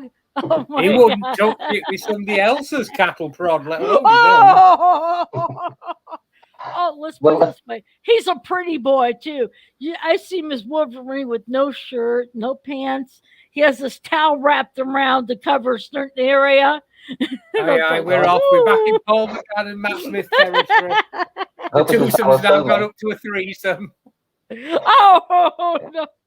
But someone like Hugh Jackman wouldn't do it really because I don't know how long the recording schedule is, but I think for Tennant it's about 10 months of the year. Yeah, but filming Doctor Who, and these guys are in Hollywood movies. yeah, but gonna on stop top that of for this, Doctor Who. but also on this, Hugh Jackman would probably want a little bit more. He's a high Hugh pay. Jackman wants a lot more money. I mean, Oh, Hugh Yeah. Jackman, bloody hell, you're not going to get him cheap. no. I mean, the guy's got a reputation and he Oh, deserves it. I've watched some episodes. I have now Prime membership where I can watch Prime Video. I started watching some of Good Omens, and the chemistry between David Tennant and Michael Sheen. I mean, it's like they click, and Michael Sheen's really good, but I don't see him as the Doctor.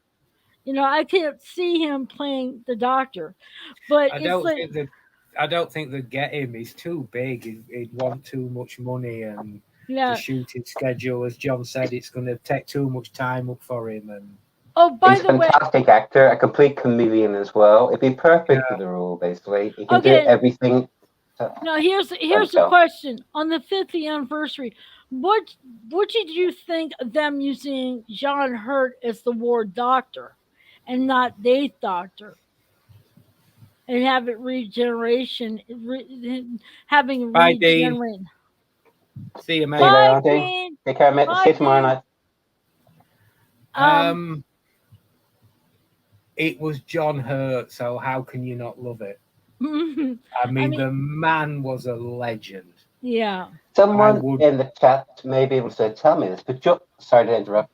But John Hurt wasn't the original first choice for the War Doctor. There was someone else, I think, who couldn't do it. Maybe someone in the chat knows, but do you know, Rocket? I don't think it was John Hurt originally. They wanted. I honestly don't know, but I wouldn't. I mean, when they announced it was John Hurt, it's like, well, I'm not going to complain about this. It's John Hurt. He for him, I think he probably. I have a feeling that he felt it was honored to play in Doctor Who. I get that feeling.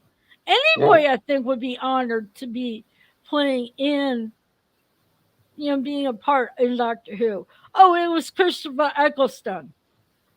And I think Christopher Eccleston might turn down. Was it? Oh, was that? Oh, wait a minute. No. PJ, I disagree with you about Missy as is not. Yeah, okay, now I get it. Missy is not the master. Oh, Why John Hurt was the doctor. I will accept him as a doctor, the war doctor before the Time War. I will Why accept that. Why does PJ not think that the War Doctor is not the Doctor? Oh I yeah, don't, because PJ. he's a direct regeneration of Paul McGann out of the Doctor. So I don't know. Just wonder why he thinks that is. Um. Um. Oh, this is what Sadako says. Apparently, Christopher Eccleston wanted Moffat to bring back one of the Series 1 directors, either Joe or whatever or Hearn. James. He wanted them to bring either that person or the other person back. So yeah, we'll see. Christopher Eccleston.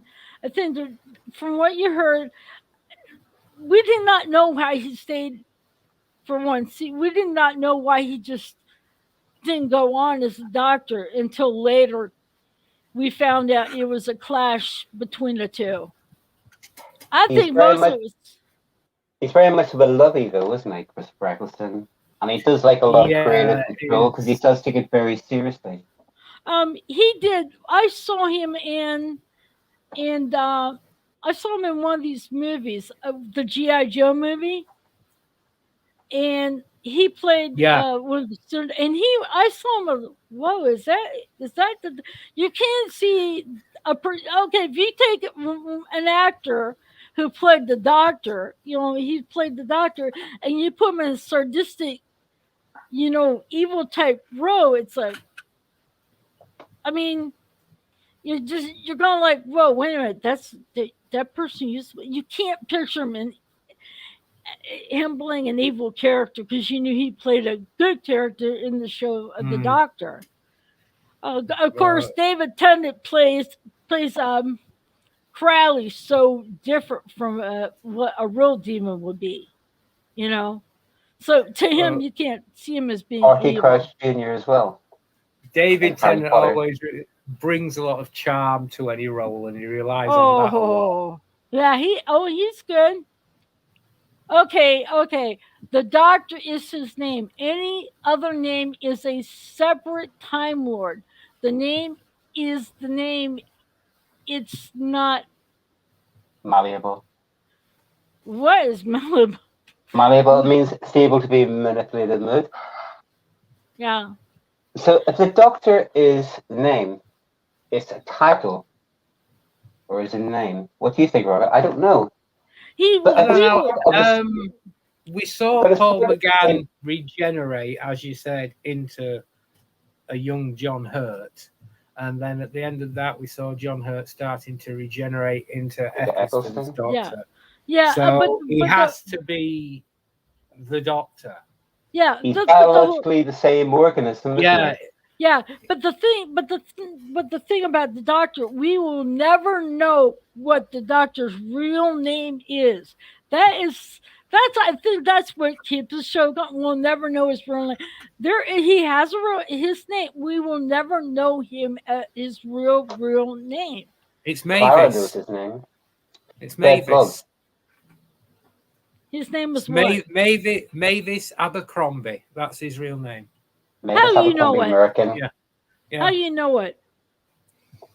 I know lots of things. I have stealth weasels. Eyes everywhere. Yes. Eyes everywhere.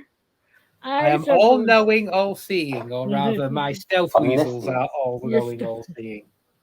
Well, you know what? I'm glad you decided to, agree to come on. It's like, geez, I'm gonna have to have you come on a time when I do a review on I want to do a review on one of the classical episodes of the show. Well, more than happy to. Thank you for asking me. Yeah. Yeah. I mean, we knew when you got webcam rocket, you're going to be in high demand. We knew that. All of us knew that. As soon as Andy said that, as soon as he gets a webcam, he's going to be in high demand.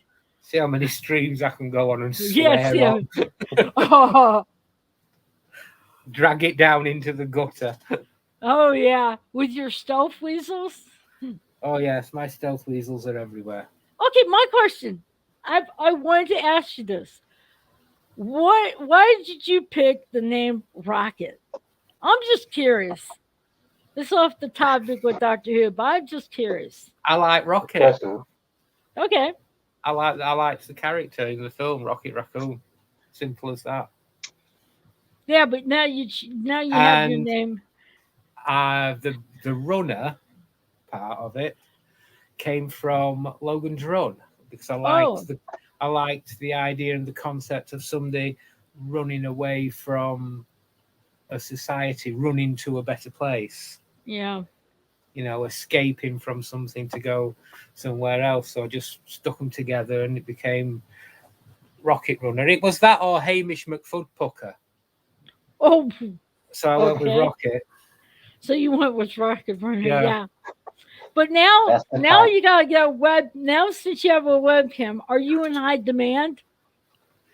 I'm always on Neil's streams. He always asks me to go on them, which I'm very flattered and honoured to do so.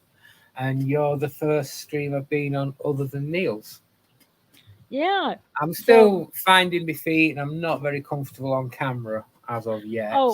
Yeah. You should see me when I first did a live stream with Andy.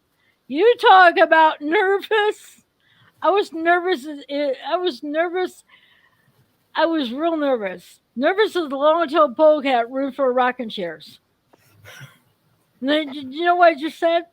Yeah, Nervous as a polecat in a room full of rocking chairs. Yeah, You know what a polecat is? yes, like a ferret. No. Over here, a polecat is a skunk. Yeah, over here there's polecats and there's ferrets, and they're very much alike. Yeah, and if they're in a rock with all these rocking chairs, I'm afraid the rocking chairs gonna on their tail. Mm. So they're scared. They don't want to get the rocking chair to hit their tail. Never step on a cat's tail. I don't talk about skunks. It's very distressing. Too distressing. Yeah. Yes, well, don't step on a cat. It was my first woodland ball. I was a young raccoon. It was the first time I'd had apple brandy, and I was drunk.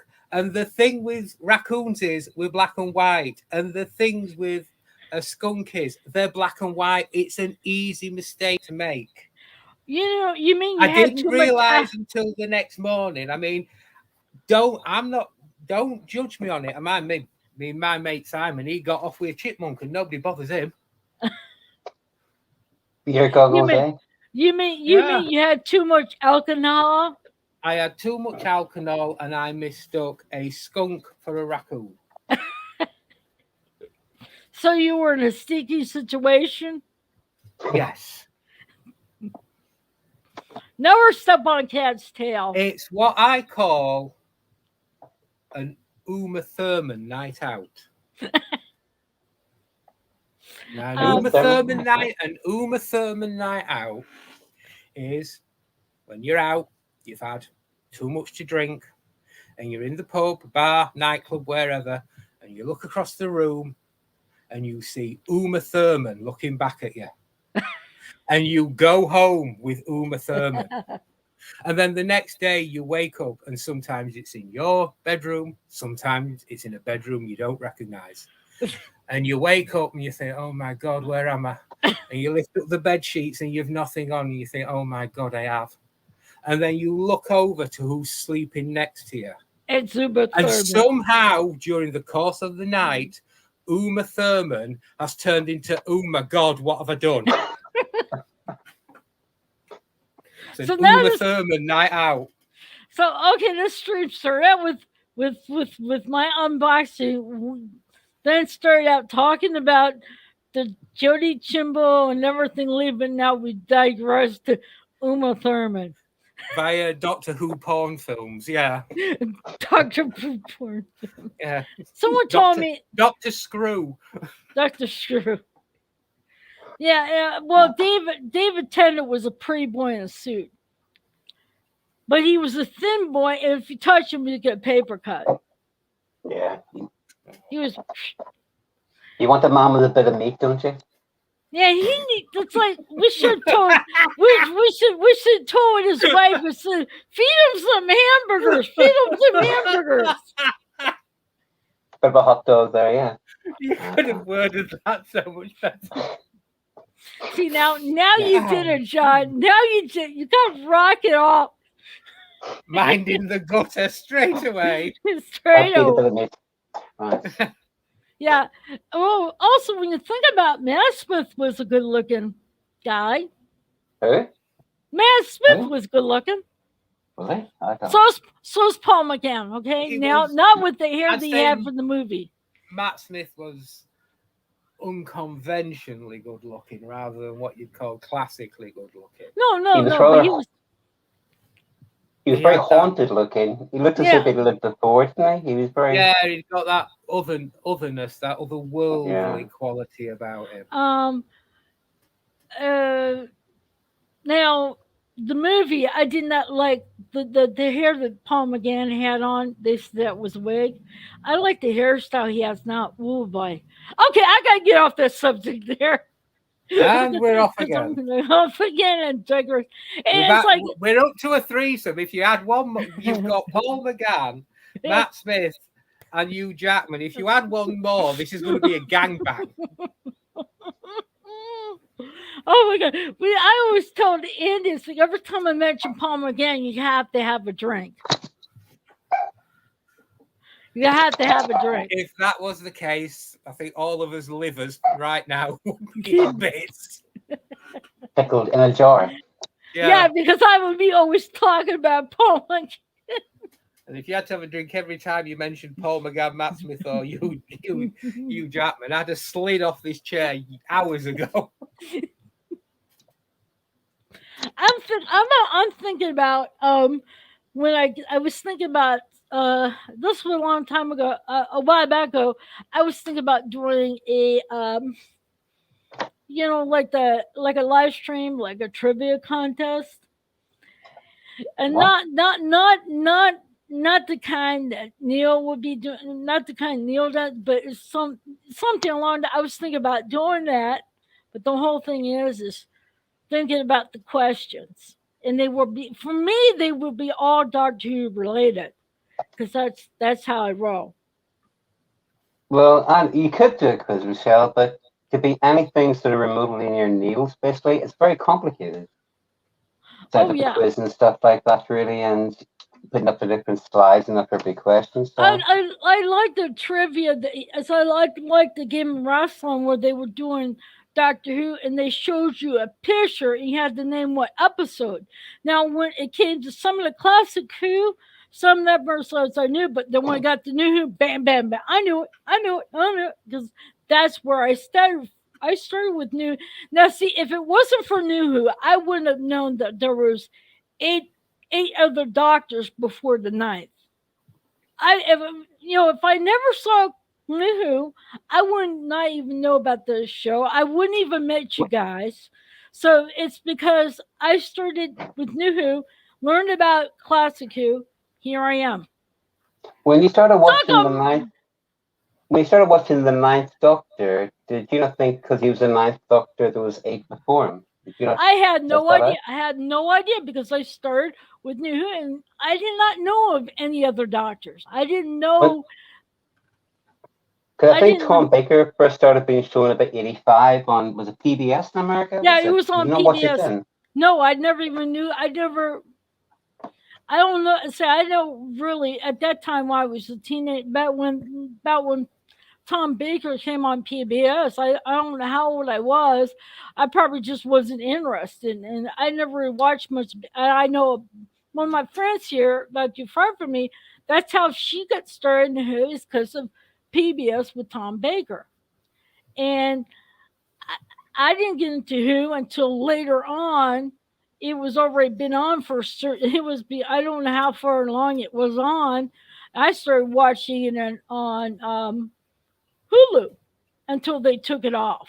And that's how I was watching. That's how I was watching Doctor Who, and then I found someone mentioned to me about Classic Who, and I found out about. I started watching. I was like, whoa, you mean there were 8? There were more doctors before this? I mean, and I know it trips on Neo, but see, if you don't know about the other doctors, how you know when he's describing all this, it doesn't click that there were other ones before him.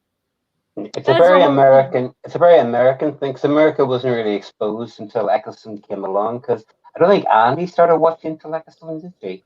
Yeah, Eccleston was well, her entry point, I think. yeah, but when I went back and heard about the classic, I started out with William Hartnell, Unearthly Child. I watched all that, and then whenever it came to Patrick Troughton, which he's okay. I mean, I'm not very fond of him.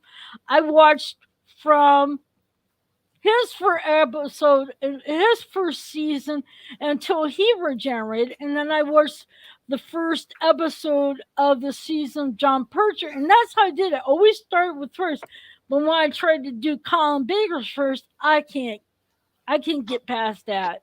But see, I have to watch the first episode all the way through. That's how I was with the. I can't pick and. I'm not that person. When it comes to a show like this, you can't pick and choose. You have to watch from the beginning of their season until their regeneration. Because if you pick and choose in between, you won't understand the plot. You won't understand the the whole.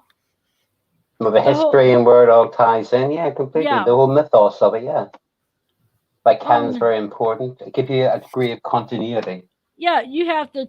I'm gonna have to sit and force myself to watch Colin Baker's first episode.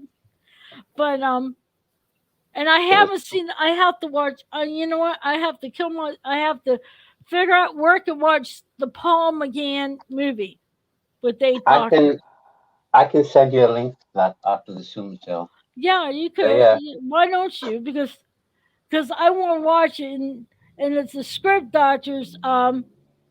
Lucy can't believe I haven't watched as much as I'm a Paul McGann type of person. Considering how much you lust over him, I'm rather surprised. The Script Doctors was better than the TV movie. Oh, the Script Doctor! Oh my God, Andy did really good as a doctor. I mean, she really Andy's a pretty good actress. She's pretty good at it. Yeah, but the whole thing is Lizzie's surprised as much as I'm into Paul McGann. She's surprised I haven't watched the Doctor Who, that movie with a doctor. I'm like, well, I didn't know anything about it. Have you never seen it? Mm-mm. You've never seen it? Then why do you like Paul McGann so much then? What? Why do you like Paul McGann so much if you've never seen the movie? It's because because I looked up on YouTube and I saw this. I saw the preview of where this woman's flying on the ship, and she says that was Night of the Doctor, wasn't it? Yeah. It was really cool when he walked in and says, "I'm a doctor, but not the one you're not the one you're expecting." He was so cool that's the only. That's why I watched, and I listened to some Big Finish, and it's like, I didn't know that. As just to say, I'm probably drooling, I'll send you a link to that for the show, Michelle. Yeah, I would like to. Maybe I'll get a chance to watch it. Because she said I'm surprised as much as I am Paul, and he just has one of these voices. It's like it's hard to explain. If you hear him speak, hear him reading and playing. That's the one thing I like about Big Finish. It's kind of like back in the old days when they had shows that were on the radio, and they had to use certain things for sound effects as they're reading, and it kind of you can imagine in your head. You can make the best special effects in your mind. You can the coconut shells for horses. Yeah. But basically, they had radio shows, and that's what Big Fish reminds me of, and it's so it's so much better than what we have now for Doctor Who. In 'Cause you other can words, sit- Michelle, he's got the kind of voice that makes your knickers fall off. or make me melt. Rocky, you had to go there. You had to go Yeah. there. Well, if somebody's got to do it, it's got to be me. So, Well, your gutter brother's gone. If uh, it wouldn't have been you, it would be your gutter yeah, brother. if it had been me, it'd been Dean. So, Yeah, that's true. Oh, you were you there the first time I got Dean on my show? I said he was like looking around when I announced him. He didn't think he was special. oh, Dean is Dean. Yeah, yeah. Everyone's special, Michelle. Some people are more special than others, though. Yeah, he was like looking around like, who are you talking about? Who you talking about? Dean's a There's- right laugh. Oh my God, Dean's a trip. Dean is really a trip. He gets me good. And I'm so glad I'm have a Saturday off and then I have next Saturday off so I could get a chance to be there in the chat and watch, the Doctor Who chat live streams. I even missed them because it's like I had got the time I worked on Saturday. By the time I got home, it'll probably be halfway. Oh, it'll probably be almost over. Right. And it's like, oh man, I missed it because it makes my day. It really does. It really does. But now since I'm making money, I can get me some more Doctor Who stuff. But my boyfriend calls it Doctor Who shit. I said, you collect guns. Yeah, I said, you got your guns, you got your swords, you got your Coast Guard stuff. Then what's mine? I have to collect something. It's Doctor Who. It's Doctor Better Who than guns stuff. and swords. What? Yeah. Better than guns and swords. Yeah. Mm. I'll pay Well, my he butt knows for it. he knows how to use them because he was in the Coast Guard for 12 years. I asked him why he wanted to be in the Coast Guard. He says, I wanted a peacetime job. Coast Guard's, peacetime, but you have to watch the borders too. The water borders, because that's what the Coast Guard probably also personally do. Is, Yeah, stop smugglers and drug dealers and illegal Yeah. immigrants and stuff like that. Yeah, Pirates. just, Stuff like yeah, that. because they guard the waters. Yeah. That's what Coast. Yeah, a lot of times, and they'll find like people who are lost, people whose boats like something happened, and they're looking for people that you get lost at sea. That help try searches on that. I mean, there's a lot of stuff with the Coast Guard, but I mean, Mm. I don't like guns, but I'll support, I'll support it. But the thing of it is, he collects all this stuff. I said, what am I supposed to collect? I'm a Doctor Who fan. I'm going to collect Doctor Who. I'm still Why not? trying to find a poster of Paul McGann. There Because must be millions. once I find a poster of Paul McGann, I'm gonna take him to my bedroom and I'm gonna tape him on the ceiling. So when I go to bed, I can look straight up in the ceiling. I Amongst can wake other up. things. What'd you say? Amongst other things. Right. Yeah, it's like wake up. I can look at Paul McGann's face and say, "Hi." Oh yeah, but Cool. I went. Yes. Yeah. I'm going to a Doctor Who event next week, Michelle. Oh, you are? Yeah, I'm going to the 50th anniversary reunion of the Demons, up in the place where they made it. Oh, So I'm going nice. up for that. So that'll be exciting. So you're gonna tell you have to let us know what it was like. Yes, right. Katie Manning's going to be there, and Sergeant Benton and Captain Yates. I want to tell you something. Katie Manning and John Pertwee were really good together. Yeah, Yeah. I love Katie Manning. She's such a nice woman. So that'll be quite exciting for me.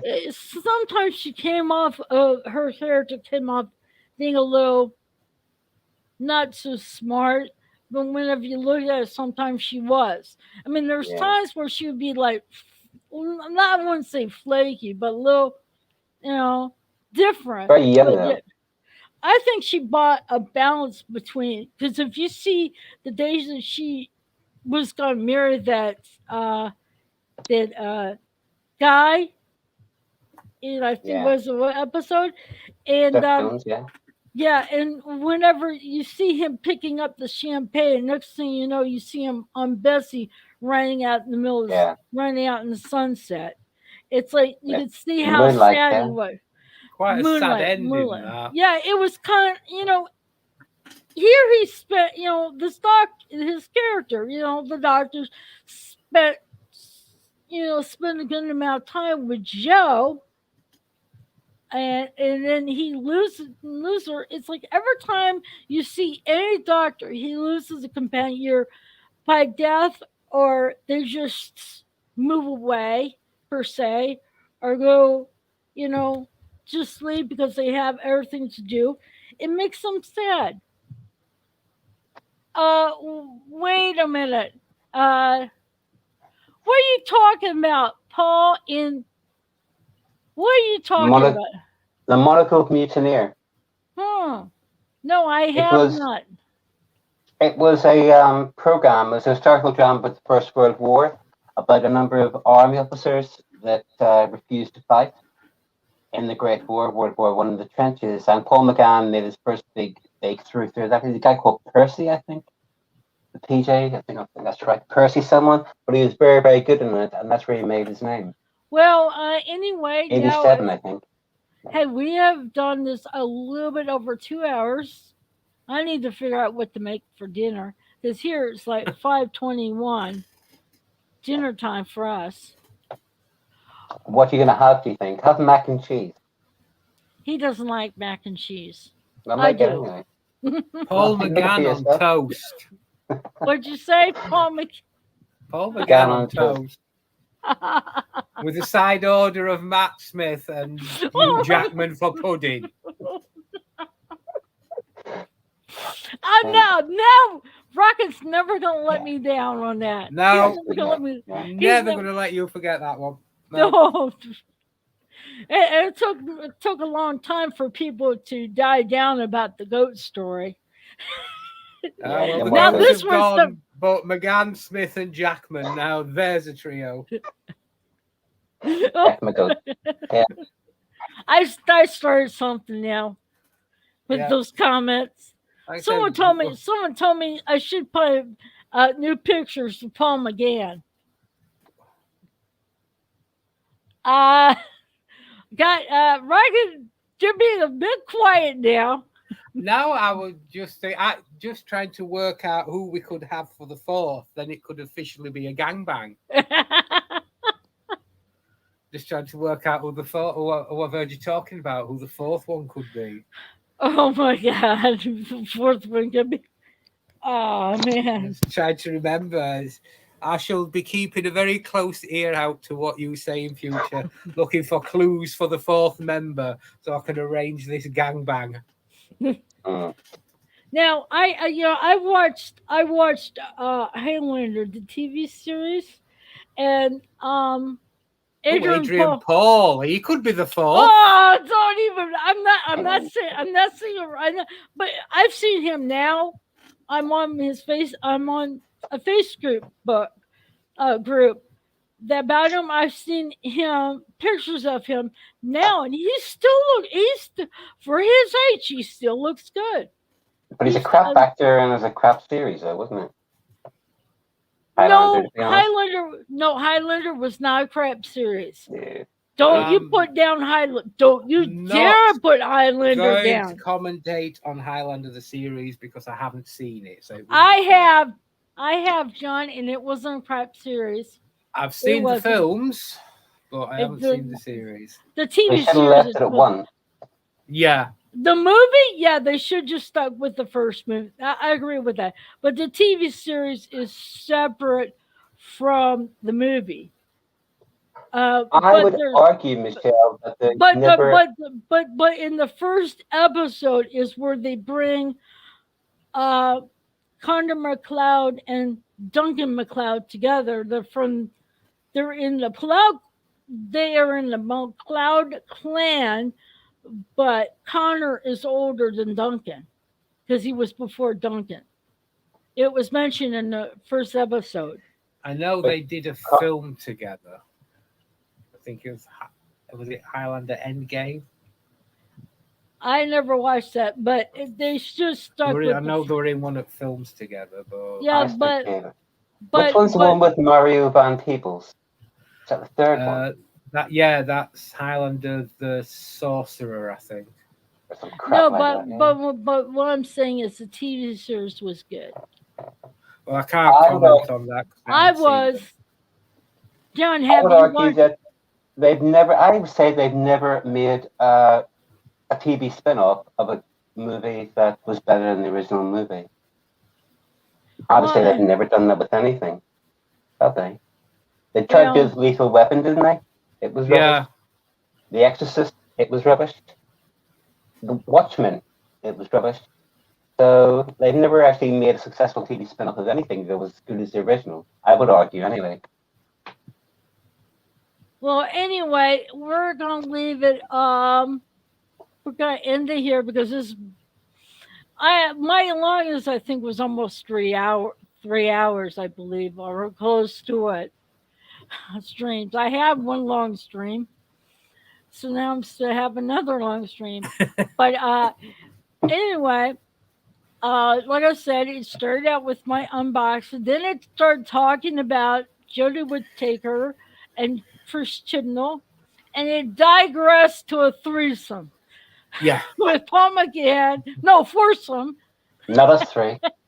No, foursome. No, threesome. And then it went to foursome. Then I managed to find the fourth for the gangbang. So it started about unboxing, went via Jodie Whittaker to a gangbang. A quartet. Yeah, it all happened because of Rocket. Yeah, I have that effect on things. Yeah. Yeah. So anyway, Rocket, I hope to have you on another stream. Well, thank you for inviting me on, and I would I'm be glad- happy to. I'm glad to have you on. It's a pleasure to be here. Thank you. Not sure how I could get in contact because you're not on Facebook. No, I don't do social media. I tend not to last very long on it anyway. Nah. I tend That's to true. say things and get banned very quickly. Uh-oh. You better be careful. Well, because I have my group on Facebook, and Adventure in Time and Space the same way as my channel. I'm not on Facebook. I'm Yeah, banned off Twitter. Oh no. Yeah, I got Oh, banned no. off Twitter. Yeah, Oh no. I think no, I no, lasted 11 hours. no. I know there's so- some people that should be banned that are not. Oh, I irritated somebody who irritated me, and they didn't like it, so I got banned. Anyway, PJ says JW, Jodie Whittaker, the See you there, passion. PJ. Cheers, mate. Anyway, I am going to say good night, good day. Anyway, I'm glad to have you You're two welcome. on, Thank you for And- having me on, Michelle. It's very nice of you. Yes. Thank you. and it's great to have Rocket run on my first stream. Yes, my first Very good. time not Yeah. on Doctor Who chat. Yeah. And- Hopefully you'll get roped into some other streams, probably. Possibly. Yeah. Possibly. And on that subject, Doctor Who chat is doing their quiz tomorrow night, 8 p.m. UK time, if anyone's watching. Yeah, I have to watch that, so and it's called the Game of Rassilon. yeah. And it's fun. It really is. Everybody have a blast on that, and enjoying it. And they also when they have the quiz, you can also be playing along. And like I said, it's depending on how hard the questions are. Some of them good. The bits and pieces I kind of like.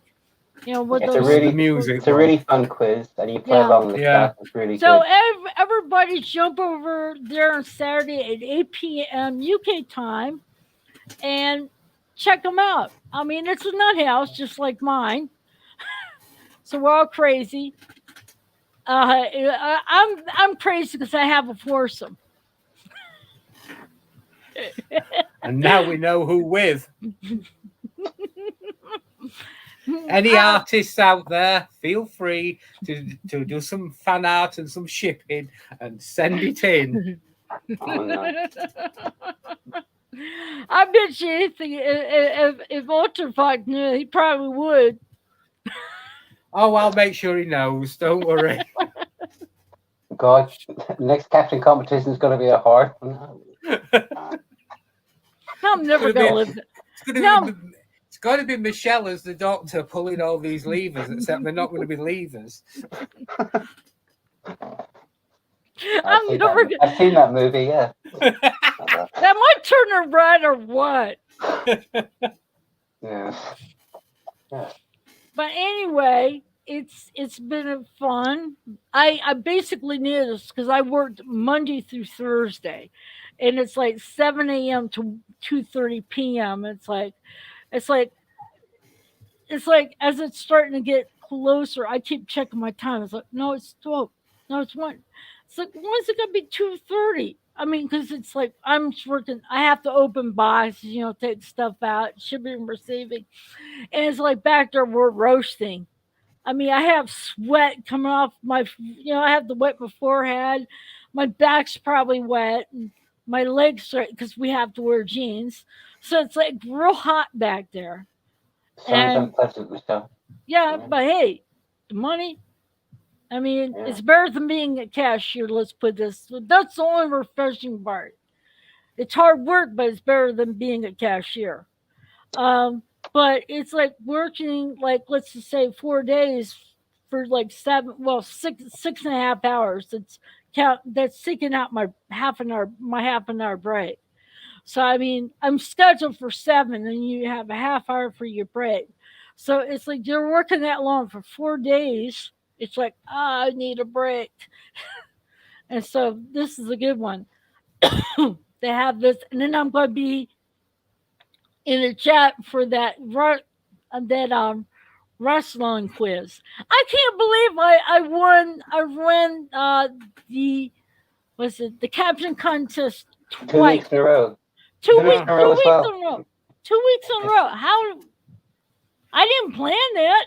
As Paul would say, it's fixed. Fixed. It's fixed. It's fixed.